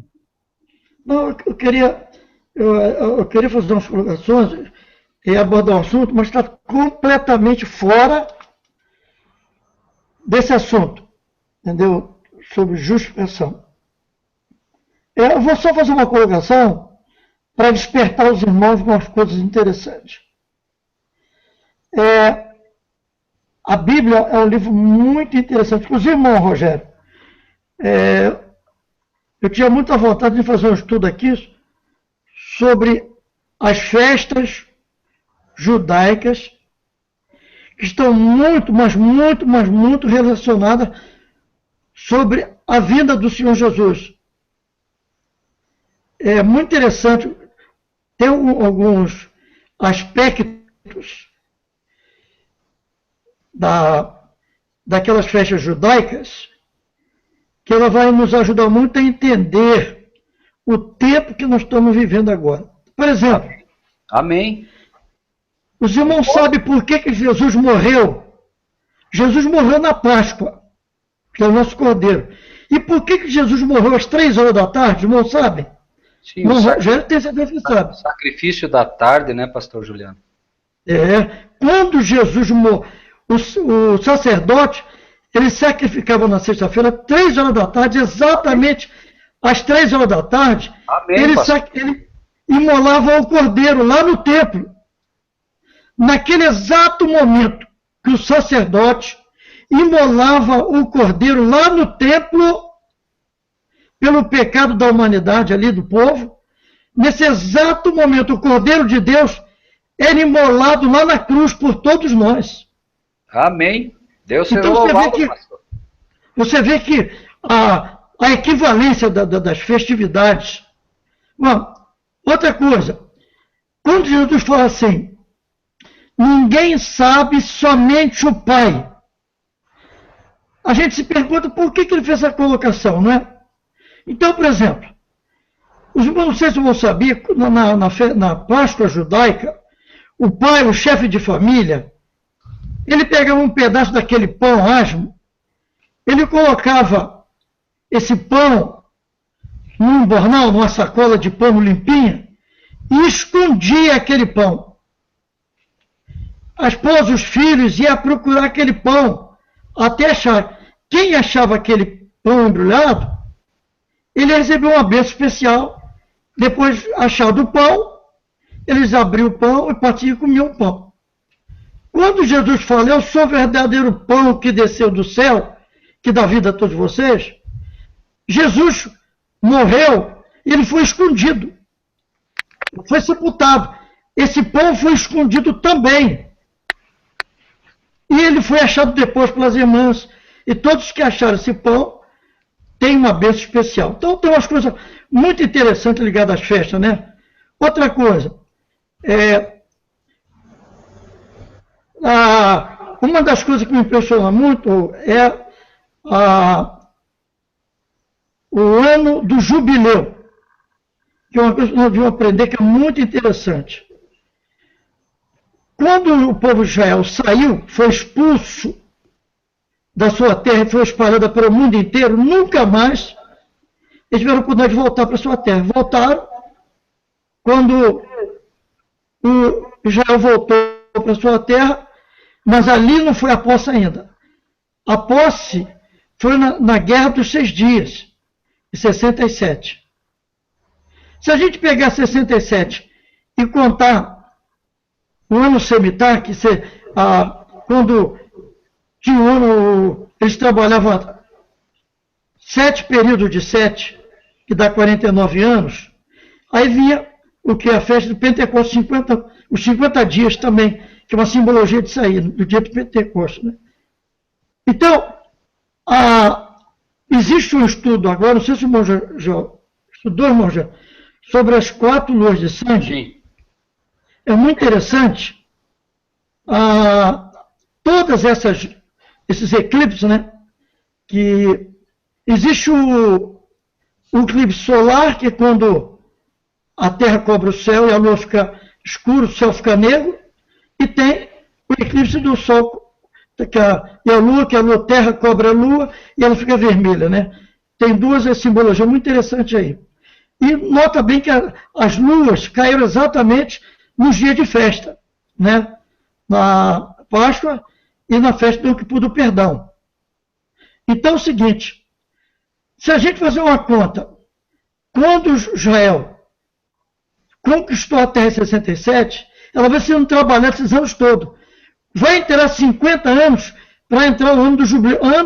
Quando Satanás vai ter que devolver aquela terra para Israel, quando vai ser construído o templo para adoração. Nesse período, inteira os 50 anos, que é o ano do jubileu. E sabe que no jubileu você teria que receber de volta tudo que foi vendido, por sua necessidade, por tudo aquilo ali.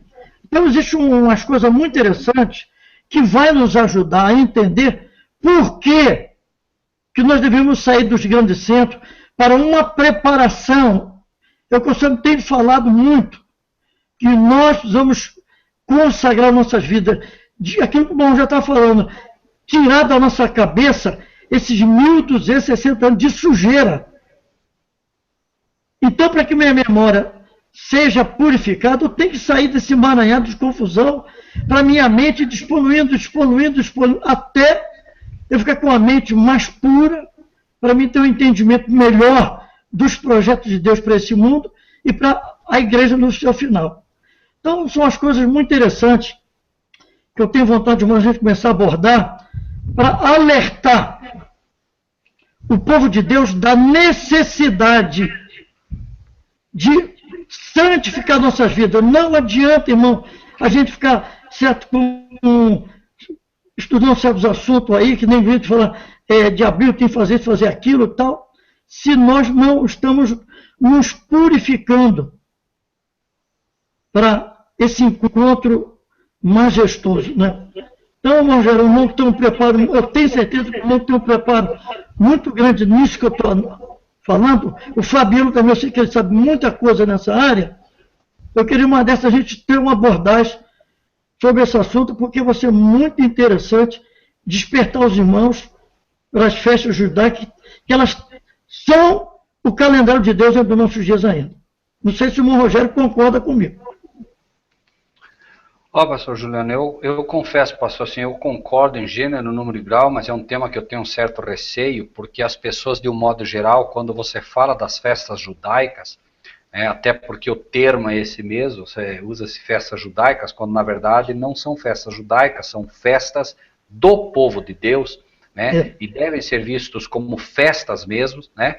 E junto com o que o irmão Juliano diz, veja só, o versículo 10 de Gálatas 4 diz: guardais dias, meses, tempos e anos, receio de vós que haja eu trabalhado em vão para convosco. Ou seja, nós, pastor Juliano, nós comemoramos o Dia das Mães, que é um dia alusivo a Maria. Nós comemoramos o aniversário nosso, que na verdade nós nem deveríamos comemorar por duas razões. Primeira, porque no único aniversário que a Bíblia fala, o maior profeta que o mundo conheceu foi decapitado, foi degolado, né? E também porque, na verdade, se nós nascemos de novo, nós nada mais temos a ver com aquele nosso nascimento carnal. Nós somos filhos espirituais agora. Se tivéssemos que marcar alguma data, deveria ser a data do nosso nascimento espiritual. Nós marcamos, como ele diz, dias, meses e anos, nós marcamos Natal, que nada tem a ver com a festa de Deus, ou seja, nós guardamos um monte de festa babilônica, puramente festas, inclusive muitas delas demoníacas ao extremo, né? E não queremos comemorar as festas de Deus. É absurdo, pastor Juliano, mas, por outro lado, nós devemos ir devagar, porque, infelizmente, a grande maioria, né, vê essas festas literalmente como festas judaicas, e imagina que a gente está voltando ao Velho Testamento, enfim, e aí, então, eu concordo com o pastor, mas também entendo que a gente tem que realmente ir bastante devagar com isso, porque existe um preconceito muito grande em relação a essas festas. Agora, é um fato, irmãos, né? A própria festa dos tabernáculos, irmãos, precisam ver que maravilha é isso. A gente já fez algumas festas dos tabernáculos aqui, né? E o ensino da festa dos tabernáculos, pastor Juliano, era o seguinte: nós vamos fazer a festa dos tabernáculos quando se fazia em Jerusalém. O povo de Deus deixava a sua casa, as visitas iam ficar na casa deles e eles iam para a tenda. Né? Isso era até para a gente se desapegar dessas coisas terrenas e já ir imaginando que era morar no campo, que era morar, né, fora, porque era literalmente o que se fazia. Né? Então, tudo isso tem uma lição de desprendimento muito bonita e é fantástico, pastor, né? Mas, enfim, né? Rogério, olha só, olha, eu posso nesse ponto, falar uma coisa com o irmão. A igreja que eu fui pastor, um dia vir aqui, nunca comemoramos Natal, nunca comemoramos Dia de Mãe, não tem isso aí, eu ensinei que tudo, Deus vem falando no meu coração, não é agora não. Há mais de 30 anos, eu venho falando para a minha igreja, que eu pastorei durante 35 anos, eu venho ensinando o meu povo essas coisas, que não tem essas coisas. Isso aí é do mundo. Agora, eu digo, irmão Rogério, nós temos que falar assim dessas coisas. Eu falei uma posição festa judaica, porque elas são conhecidas dessa maneira. Mas aqui são festas ligadas a Deus, que ele deu ao povo dele, esperando que o povo dele compreendesse e obedecesse. E eu não posso ficar com temor de falar essas coisas, porque alguém vai pensar mal, é problema dele. Se ele pensar mal, é problema dele. Se ele achar que nós estamos voltando para o é problema dele, porque nem todo mundo vai achar essas coisas. Não, já pensou se Jesus ficava assim, não vou falar sobre isso não, porque eles vão pensar, não, Jesus foi e falou. Então nós temos que falar, porque nós temos muitos corações ao nosso redor que desconhecem as coisas, e a hora que ele tiver conhecimento disso, eles vão se emocionar da grandiosidade do amor desse Deus.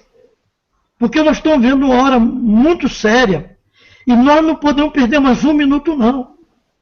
A hora urge, com muita rapidez. Você vê só, já é 1º de junho. Já é 1º de junho de 2015. O ano começou agora mesmo. Nós já estamos entrando no 6º mês. Então, daqui a pouco nós estamos terminando o ano 2015. E esse ano 2015 é um ano que vai acontecer muita coisa interessante. Então, nós temos que alertar o povo de Deus dessas verdades. Se alguém aí achar, esse povo, meu irmão, vai ouvir, vai para outro hangout então, vai lá para outros camaradas que estão pregando e gostam de ouvir. Nesse ponto, irmão, eu não tenho a mínima preocupação nem medo, não. Não tenho a mínima preocupação. A minha preocupação é se eu não estou fazendo a vontade de Deus.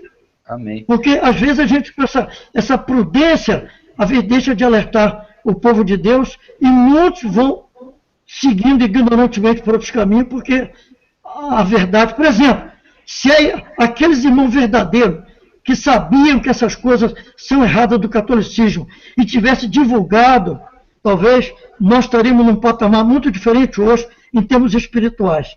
Mas muita gente fica com medo de falar, não, se eu falar, eu vou perder a amizade de fulano. Se eu falar isso, o Marcílio não vai gostar mais de mim. Ora, entre Jesus e o Marcílio, eu fico com Jesus. Eu amo Deus, sabe que eu amo o Marcílio muito.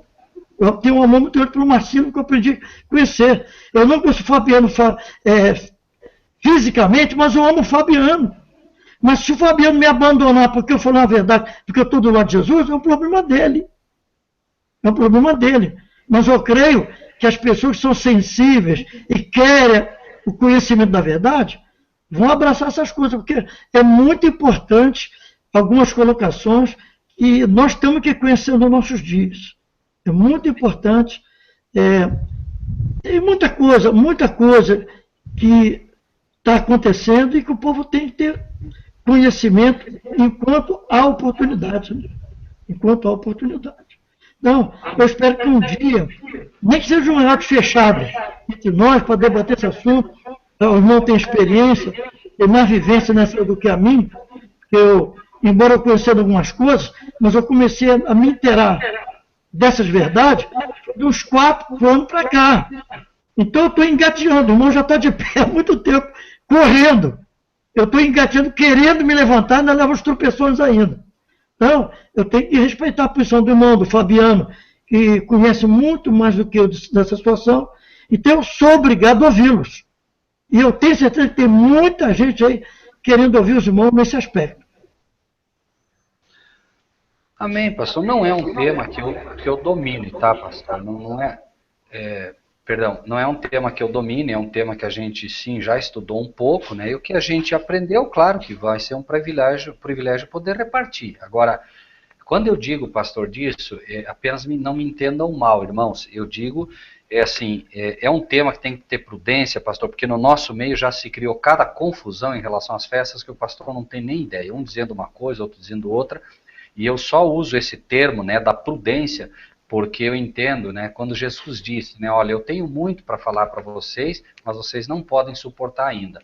Eu creio que há um tempo de maturação para cada coisa, né, e é só isso que eu digo, né, a gente tem que ter cuidado realmente para que, né, no afã de repartir essas verdades, a gente não se precipite, não coloque coisas que realmente podem, irmãos que não estão preparados para receber. É só isso, tá, pastor? Irmão Rogério, olha só o que Jesus fala agora. Eu concordo com o irmão fala. Quando Jesus fala isso, vocês não vão entender agora, porque ele não tinha vindo como Espírito Santo para orientar a gente. No João 14, no verso 25, diz assim: o Espírito Santo, o Espírito da verdade, quando ele vier, ele vos guiará e lembrará e ensinará toda a verdade. Amém. João 14, verso 25. Eu creio que esse Espírito de fora, ele mesmo desceu com o Espírito, tanto que falou, eu estarei convosco todos os dias. Ele só poderia estar conosco, no plural, espiritualmente. Fisicamente não poderia jamais. Então ele voltou. Assim que ele voltou, essas coisas são esclarecidas. As pessoas que têm o Espírito Santo no seu coração, quando ele ouve algo de alguém sobre essas coisas, ele vai se interessar. Com certeza vai se interessar a aprender. Porque o Espírito de Deus incomoda. Ele incomoda a gente. É aquilo que eu leu lá em Romanos 8, 26, né? O Espírito Santo que está em vós vai ensinar essas coisas. Porque você não sabe pedir como convém. E lá em João 16, 8 diz, o Espírito da verdade vos convencerá do pecado, da justiça e do juízo. Ele vai fazer esse trabalho no coração daqueles que estão ouvindo, mas tem que ouvir. Por isso que Paulo, lá em Romanos 10, fala assim, mas como ouvirão se não há quem pregue? Não é? Então, alguém tem que falar, para que nós tenhamos conhecimento, e esse conhecimento, trabalhado com o Espírito Santo de Deus, vai nos guiar a essa verdade que nós temos que ter conhecimento. Amém, meu irmão. Amém, pastor. Marcilhão, fala aí. Oi, pastor. Fala o seu comandante, fala aí. Fabiano está saindo, vai descansar, vai viajar amanhã. Vamos orar por ele, né? Mas é isso mesmo, viu, pastor, que eu estava ouvindo aí o senhor falando aí, o Rogério aí, é magnífico isso aí, né, Rogério? E sobre aquele versículo 11 lá de Romanos 8, Rogério, oi. Ali abre uma chave de entendimento para uma questão muito crucial aí, né? Profunda, né? Exatamente. Eu percebi isso, viu? Eu queria conversar com o irmão sobre isso aí, viu, Rogério? Ela é bastante profunda, tá? Vai ter que ter um tema só para isso, viu, irmão Marcelo? Ali é um fundamento, ali é alicerce puro aquilo ali, viu? A pessoa não se desvia nunca se ela entender aquilo ali, viu? Por isso que eu acho, irmão Rogério, tem certos pontos na Bíblia. Porque o que vai acontecendo na palavra de Deus? Jesus, ele vai, na sua palavra, ele vai soltando algumas pérolas no meio, e quem souber achá-la, né? É que nesse versículo aí. Então, são divisores de água, que vai abrindo a mente. Porque, irmão Rogério, eu aprendi uma coisa. Vamos ver só. Você prega o evangelho para um mendigo, ele não aceita e zomba do irmão. Você prega para outro mendigo que vive da mesma maneira daquele. Ele aceita Jesus como Salvador, chora e muda a vida dele mesmo. Você prega para um doutor, aí um médico, um advogado, um engenheiro, ele rejeita e dá uma desculpa. Você fala de Jesus para outro engenheiro, outro médico, advogado, ele aceita Jesus de coração. Então você vê que o problema não é cultura, não é pobreza, não é miséria, o problema é coração. O problema é coração. Então, aqueles que são chamados, ao ouvir as coisas, aquilo bate forte lá dentro e fala assim, é isso que eu estou precisando, eu tenho que conhecer isso. Outros não vão nem dar bola. Isso é bobeira, isso aí. Tal. E claro que o diabo semeou no nosso meio o joio, né? Exatamente para combater. Você traz uma pérola de uma palavra, Tem lá um no meio, eu não concordo, acho que está errado. Isso aí, esse camarada aí. Não, mas tem uma dezena que abraça e aceita, fala, é isso que eu estou precisando, essa é a verdade, e acabou.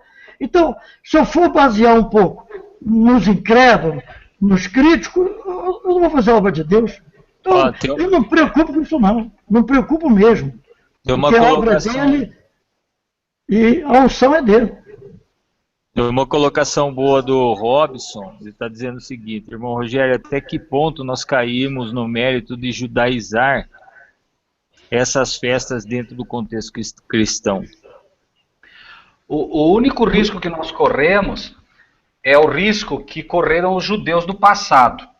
Todas as vezes que se matava um cordeirinho, aquele cordeiro representava algo maior que viria. Ou seja, Deus nunca pediu que se olhasse para aqueles cordeiros que morriam como se, por isso diz, né, sangue de bodes e ovelhas não podem expiar o pecado. Então era para olhar aquilo tudo como um sentido figurado daquilo que realmente ocorreria.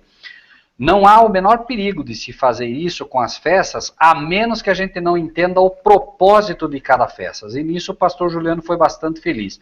Nós não podemos querer guardar as festas, né, nas cerimônias puras e simples que elas apresentam, e sim entender o que elas ensinam para nós através de como cada uma delas. Por exemplo, tabernáculos, né, que a gente colocou, que é uma, né, o Pentecostes, né, ou os pães asmos, o que se quiser escolher das festas, né? Todas elas tinham um ensino mais profundo do que pura e simplesmente o cerimonial que era feito. Se nós entendermos, né, a aplicação que a festa traz para a nossa vida, não tem perigo. O que a gente não pode é cerimonializar a festa, só isso. É porque senão cai nessa situação que os judeus estão hoje, eles acham que cumprindo isso eles estão santificados, né? Exatamente, então até hoje, né, alguns estão até hoje matando o cordeiro, né, porque não aceitam que o cordeiro real já veio, né, as festas têm que ser entendidas assim, né, entendidas... Eu vejo a festa como um indicador, cada festa, ela indica algo no mundo espiritual relativamente ao reino de Deus. Então, eu não tenho que ficar preocupado com essas coisas assim, dessa maneira banalizada, não. Porque, você vê só, para Deus mostrar ao mundo a morte do seu filho, olha quantos animais, se a gente pudesse pegar um cálculo ali, uma calculadora, e sair depois da saída lá do Egito, né, contar quantos milhares de boi, cordeiro, bodes foram mortos para indicar para o Calvário, é uma coisa impressionante. É uma coisa impressionante. Então você vê, tudo isso por quê? Por causa da cabeça dura do ser humano. Deus podia falar uma vez só, olha, vou matar um cordeiro, e a morte desse cordeiro vai indicar o que vai acontecer lá daqui a tantos mil anos, lá na frente, com meu filho. A gente só ia passando a história de um para o outro, mas não. Como o Senhor não tem a cabeça tão dura, isso teve que ser repetido centenas, milhares de vezes, até o Cordeiro de Deus vir para passar por isso, para que nós aceitemos. E mesmo assim, olha, irmão Rogério, você vê que é uma dificuldade, porque manda aceitar Jesus hoje ainda, hein? Pastor Juliano, o pastor vê, né, nós, hoje, né, se a gente quiser ver como, né, se judaiza uma festa, se é que podemos usar esse termo, é só olhar para a Páscoa de hoje, né, pastor? A festa da Páscoa é uma festa real, ela era correta, ou seja, ela é bíblica. O que está aí é que não tem nada de bíblico, quer dizer, ovinho de Páscoa, coelho, né, isso não tem nada de pesca. A verdadeira festa da Páscoa, né, era o sacrifício do cordeiro, tanto que ele morreu na Páscoa, ou seja, a Páscoa não tem razão de existir se não for pela morte do cordeiro. E a primeira festa, né, dos pães asmos, que mostrava isso, foi exatamente pouco antes do povo ser liberto do Egito. E a grande razão, né, disso é comemorá-la como nós sendo libertos do Egito pelo sacrifício de Cristo na cruz do Calvário, né? Então, se a gente quiser ter uma ideia, né, de como se pode judaizar a festa, talvez esse seja um exemplo, né, pastor? O que me dá, exatamente por isso tem que ser dito, Rogério, me dá um desgosto muito grande.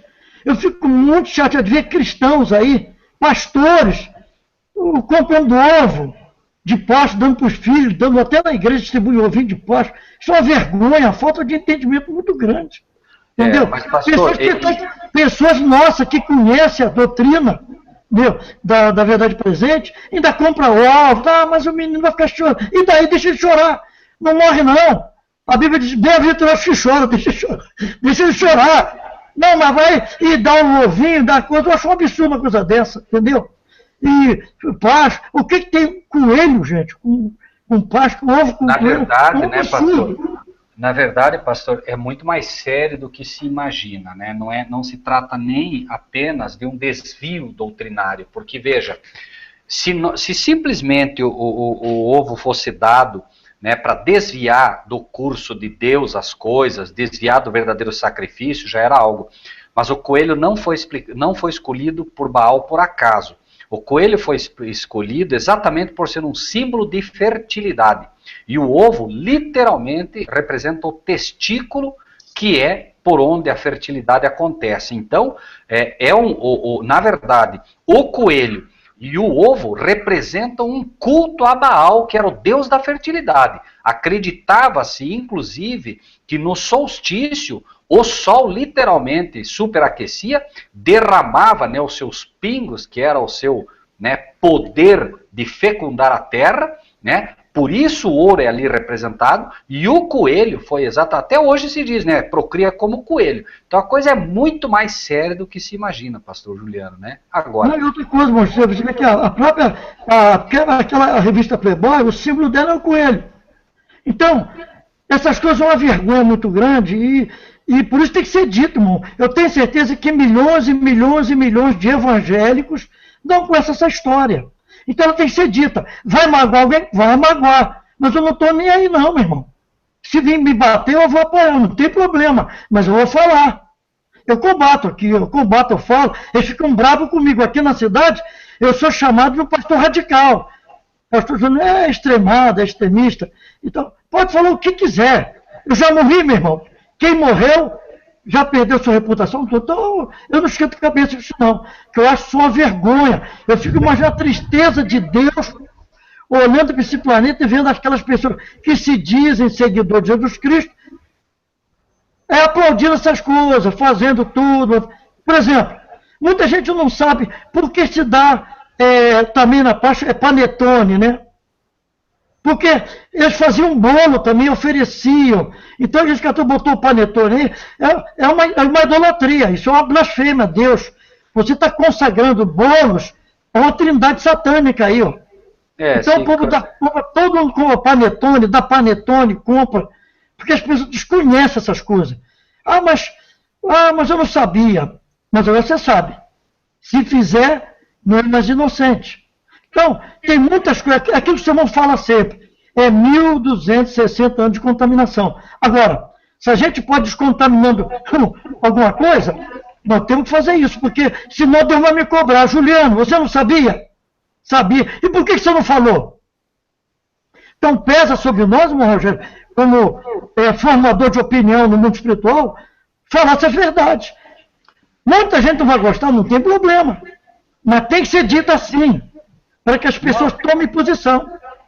Pastor, Jeremias 44:19, né, para aqueles que estão nos ouvindo, né, diz, e quando nós queimávamos incenso à rainha dos céus. A rainha dos céus é Maria, hoje. Não Maria, a Maria literal, mas a Maria que se criou, né, a Maria do catolicismo, a Mariolatria. Ela é Semiramis, ela é Diana dos Efésios, ela é a Iemanjá, ela é, enfim, parecida, a Durina do Brasil. Parecida, Quando nós queimávamos incenso à rainha dos céus e lhe oferecíamos libações, acaso lhe fizemos bolos para adorar e oferecemos libações sem nossos maridos? Está querendo dizer que a mulher fez com a participação do marido, pastor. Isso que é o mais triste. Então, são essas coisas que nós temos que abordar para despertar a pessoa. Por quê?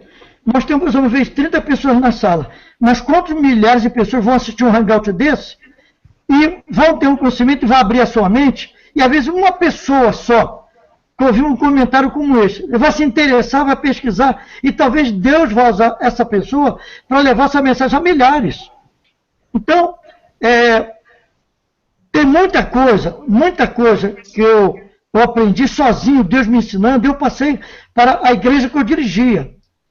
Graças a Deus, hoje, os membros da minha igreja hoje, eles são bem conhecidos na cidade. Aqui no Molevade, o camarada vai no comércio comprar uma coisa, às vezes fiável, dar um cheque, ele fala, você é evangélico, que igreja você é? Eu sou da igreja do pastor Juliano. Ele fala, não, pode vender para ele então. Você é da igreja do pastor, pode vender, que o pastor Juliano não deixa qualquer um lá na igreja dele, não. Pode vir aqui conferir. Por quê? Eu ensinava a verdade, falei, irmão, você tem que ter vida. Não adianta você falar que andar com Bíblia na mão, falando que você é cristão, se você não tem vida. Evangelho não é palavra, evangelho é vida, é testemunho. Amém. Então, eu sempre optei por esse ensinamento, entendeu? Então, a gente tem que falar. A minha igreja não era muita gente, não. Eu tinha 100, 110 membros, mas eram pessoas que valiam por 50. Aqui eu conheço aqui que a igreja tem 500 membros, caloteiro, até o pastor compra e não paga. Então, número não quer dizer santidade. Então, eu acho que nós temos que ensinar realmente essas verdades, porque o povo desconhece isso, pastor. A mídia não fala. Os pastores não pregam no público essas verdades, porque isso não dá ibope. Né? Isso espanta. Aqueles crentes que gostam, muda de igreja. Essa igreja aqui é muito radical. Eu vou para a igreja tal, que lá é legal. O pastor lá é bacana, o pastor lá é moderninho. Vai para lá. Não tem problema. Eu nunca me preocupei com número. Nunca. Eu olho mais a qualidade. Por isso eu acho que são assuntos que no futuro nós devíamos abordar esses assuntos. Mesmo que alguém torça o nariz, não tem problema. Mas a verdade tem que ser dita. Amém, pastor. Amém. Amém. Vamos orar? Vamos sim, Marcelo. Irmãos, continue orando lá pelo irmão Camilo, tá? Também eu peço, irmão, guarda esse nomezinho no coração. Vitória. Deus me incomoda todo dia, irmão. Para orar para aquela menininha. Todo dia eu sou incomodado. É a do irmão William, né, pastor? Isso, a filha do irmão William. E também para o Jonatas. É filho do irmão Rogério Elias. Amém. Orar para aquele moço bonito, inteligente. Irmão, nós temos que aprender uma coisa. A dor do meu irmão é a minha dor. A alegria do meu irmão é a minha alegria. Eu procuro viver isso 24 horas. Eu cobro de mim, eu tenho que ter amor. Mesmo que o marido me passou a perna, problema dele. Mas eu tenho que fazer a minha parte. A minha parte é amar o meu irmão, é perdoar. Não tem problema. Ele falou mal de mim, ele me xingou, não tem problema. É ele. Mas a minha parte eu tenho que fazer. Nós temos que fazer a nossa parte. O nosso, como dizia o Rogério, o nosso dever de casa. Tá, irmão? Ore com o Senhor, orar na sua oração. Coloque esses nomes aí diante do Senhor, para que Deus possa abençoar essas vidas, fazer aquilo que Ele vai fazer. Lembra daquela parábola lá de Lucas 18, né? Aquela viúva. Incomodava aqueles juízes, incomodava, que já estava cansado daquela viúva. Falar, como essa viúva me chateia tanto, eu vou atender. Então, Deus quer que nós insistamos nas nossas orações pelos nossos irmãos. Amém. Mas amanhã também a Rebeca, filha da Maria Eugênia, vai passar por uma cesariana de manhã cedinho. Então, se o irmão puder lembrar da Hannah Rebeca, né, que vai trazer uma menininha a este mundo, a gente deve orar também por ela, porque ela vai estar na mão de homens. E a maioria deles são espíritas. Né? Então, uma das coisas que, olha, eu quero ensinar um segredinho para os irmãos, que funciona mesmo. Nós, irmãos, nesse mundo só tem 2 reinos. Está lá em Colossenses 2, reino das trevas e o reino da luz. Esse mundo pertence ao reino das trevas. Jesus disse lá em João 14:30, que aí vem o príncipe deste mundo, eu nada tenho nele. Então, nós estamos nesse mundo, por isso Jesus orou lá em João 17, Pai, não peço que os tire do mundo, mas que livre-os do maligno. Então, quando você vai num setor do governo, vai num banco, não esqueça que todo esse sistema é satânico. Todo ele é satânico. E todos eles têm um padrão lá. Quando constrói um viaduto, constrói uma escola, um hospital, uma praça, o político vai inaugurar e chama o padre, ele vai lá, benze aquele local, joga água benta, tá? Aquilo está consagrado para Satanás. E quando você pisa lá, você está pisando num lugar que não é seu. Agora, existe um poder maior, que todos esses poderes estão sujeitos a ele. Jesus Senhor. Então, quando você vai resolver um problema no órgão do governo, você vai fazer uma prova para o governo, vai fazer uma coisa, irmão, repreende o espírito lá, Deus, eu estou indo ali nessa empresa, resolver esse problema, eu repreendo o espírito da estrada que atua ali. E você vai ver que toda vez que você fizer isto, você vai ter sucesso na sua empreitada. Você vai ver que as coisas vão funcionar diferente. Mas se você não orar, Satanás fala, o que você quer aqui, rapaz? Aqui não é seu lugar, não. Sai fora. Vão te atender com má vontade. Vão deixar você mofar numa cadeira. Então, meu irmão, aprenda a usar os seus direitos no mundo espiritual. É lá que decide todas as coisas. O homem não pode receber nada se do céu não for lhe dado. Então, meu irmão, use isso. Ore, repreenda, aprenda isso. Nós estamos rodeados de inimigo. Por isso que Pedro fala em 1 Pedro, lá, 5,8. Ser sóbrio, vigilante, porque o diabo, vosso adversário, anda rosnando ao derredor, buscando a quem possa tragar. Se você der a oportunidade, ele te traga, que a boca do leão é grande. Então, meu irmão, nós temos que aprender a orar. Estar sempre em oração, onde formos, repreendendo, pedindo a Deus que esteja ali conosco, que o anjo do Senhor esteja ali nos guardando, abrindo as portas que têm que ser abertas e fechando aquelas que têm que ser fechadas. Marcílio, pode orar? Por favor, pastor. O Fabiano já saiu, me mandou um abraço para o senhor. Oi, Marcílio. Fabiano saiu e deixou um abraço para o senhor aí. Não vou orar por ele também pela viagem dele. Andar 3.000 quilômetros de ônibus não é brincadeira não, viu? Dá para chegar lá quadrado. Mas Deus abençoe na sua vida. Vamos orar então, irmãos? Vamos. Santo Deus, bondoso Pai. Amém. Deus, meu coração bate forte. Amém. Quando nós escutamos verdade como essa que o irmão Rogério acabou de anunciar, Pai. Que nós saibamos, ó Deus, espremer com alguém que chupa uma laranja, que aperta para tirar o máximo de caldo. Que assim nós façamos com a Tua palavra. Que nós possamos tirar tudo aquilo que é bom, tudo aquilo que vai nos alimentar, nos edificar, nos estruturar, para que nós saibamos, ó Deus, viver nesse mundo tão mal, tão difícil, de tanta confusão, esse mundo que vivemos hoje. É até um desafio, ó Deus, a nossa vida nesse mundo de hoje. Por isso, Pai, nós precisamos muito, mas muito mesmo da Tua misericórdia, da Tua mão poderosa nos sustentando e guiando os nossos passos. Por isso, como igreja, nós aqui estamos orando agora, como grupo, porque Tu disseste, onde tiver 2 ou 3 em meu nome, eu estou no meio deles. O Senhor com certeza está conosco. Por isso, nós temos, ó Deus, ousadia de entrar no Santo dos Santos e nos curvar diante de Ti para clamar que o Senhor olha com um olhar de misericórdia para cada um de nós. O Senhor conhece as nossas fragilidades, as nossas necessidades, ó Deus. O Senhor sabe como é a nossa vida aqui nesse mundão. Então, Pai querido, contempla cada um que aqui está.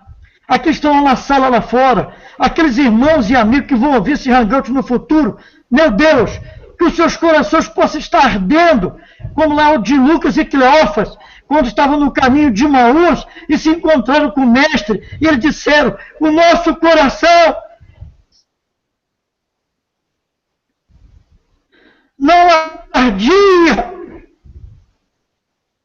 Quando ele nos falava, ó Deus, que as palavras do Teu servo possam queimar os corações das pessoas que no futuro, ou no presente agora, ouviram essas verdades. Deus, há uma necessidade muito grande de termos a compreensão, de conhecermos o Deus que nós servimos. Lamentavelmente, ó Deus, a grande maioria não conhece esse Deus ainda. Conhece Deus por tabela, por informação, por ouvir dizer, como Jó falava. Mas agora meus olhos te veem. Então, Deus, que nós possamos contemplar como Jó se expressou, ó Deus, conhecendo esse Deus maravilhoso que tem cuidado de nós. Pai querido, nós temos alguns pedidos a apresentar a Ti nesta hora, como igreja.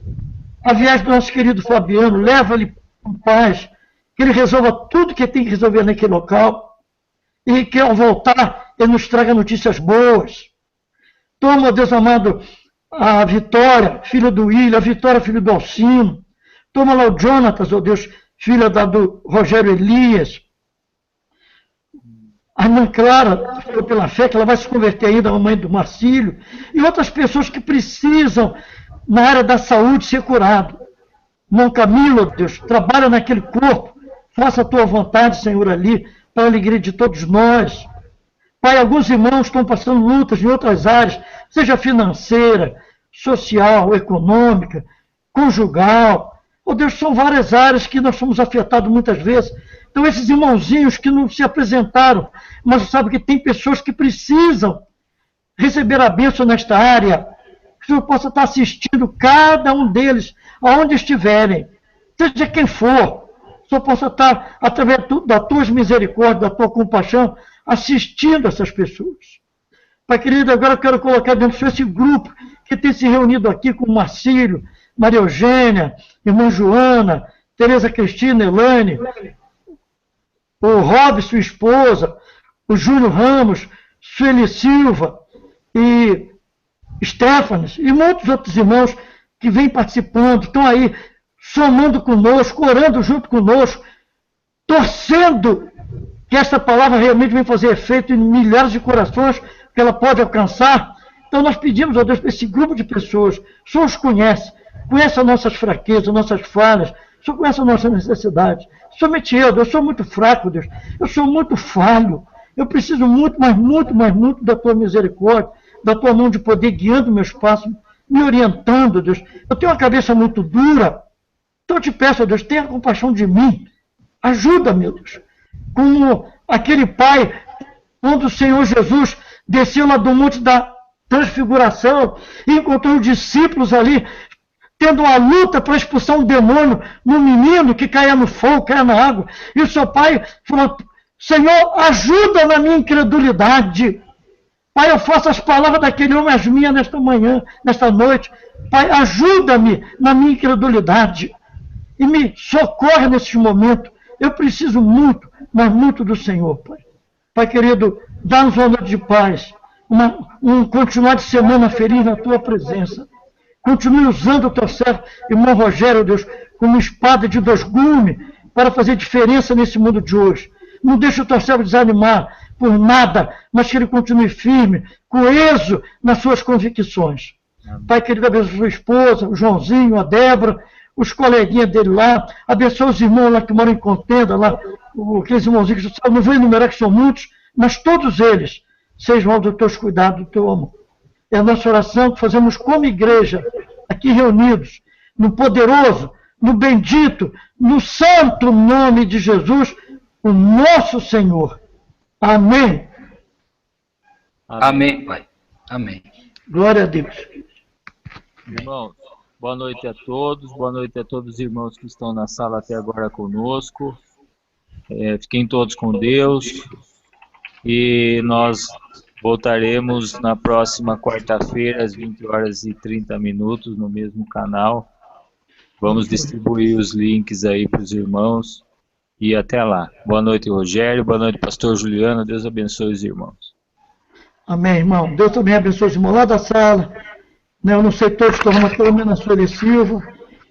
Irmão Robson, que eu gosto muito do Robson, a sua esposa Roseli, lá os seus filhos, seus parentes lá.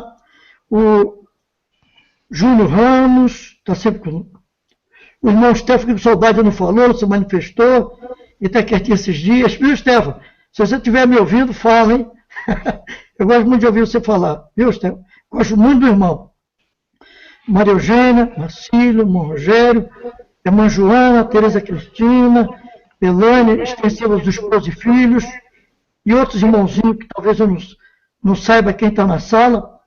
Lamentavelmente, pela falta da minha visão, eu não posso visionar quem está presente, mas que Deus abençoe vocês todos. Nós temos uma semana de paz, uma noite muito boa, um bom sonho. Quem sabe que Deus vai dar uma revelação para vocês, hein? A profeta, ela, Joel, falou que estamos nos dias de receber revelações, sonho. E nós coroa assim, igual o velho, tem uma promessa lá para a gente. Os jovens também vão receber visões aí, hein? Está na hora. Que Deus abençoe vocês. Um abraço. Vou falar que não, Rogério. Um ósculo santo a todos vocês no capricho. Que Amém. Deus nos abençoe. Fiquem na paz. Amém. Stephanie está mandando um abraço, pastor. Maria Conceição também. Ah, Maria da Conceição, perdão, viu, Maria da Conceição? Elaine também. Elaine, já mandei um abração para ela, eu não esqueço dela, não. Elaine, Merival, Teresa Cristina, a Genô, eles têm uma cadeirinha especial no meu coração. Boa noite. Boa noite a todos. Tchau, pastor. Tchau, Marcilhão.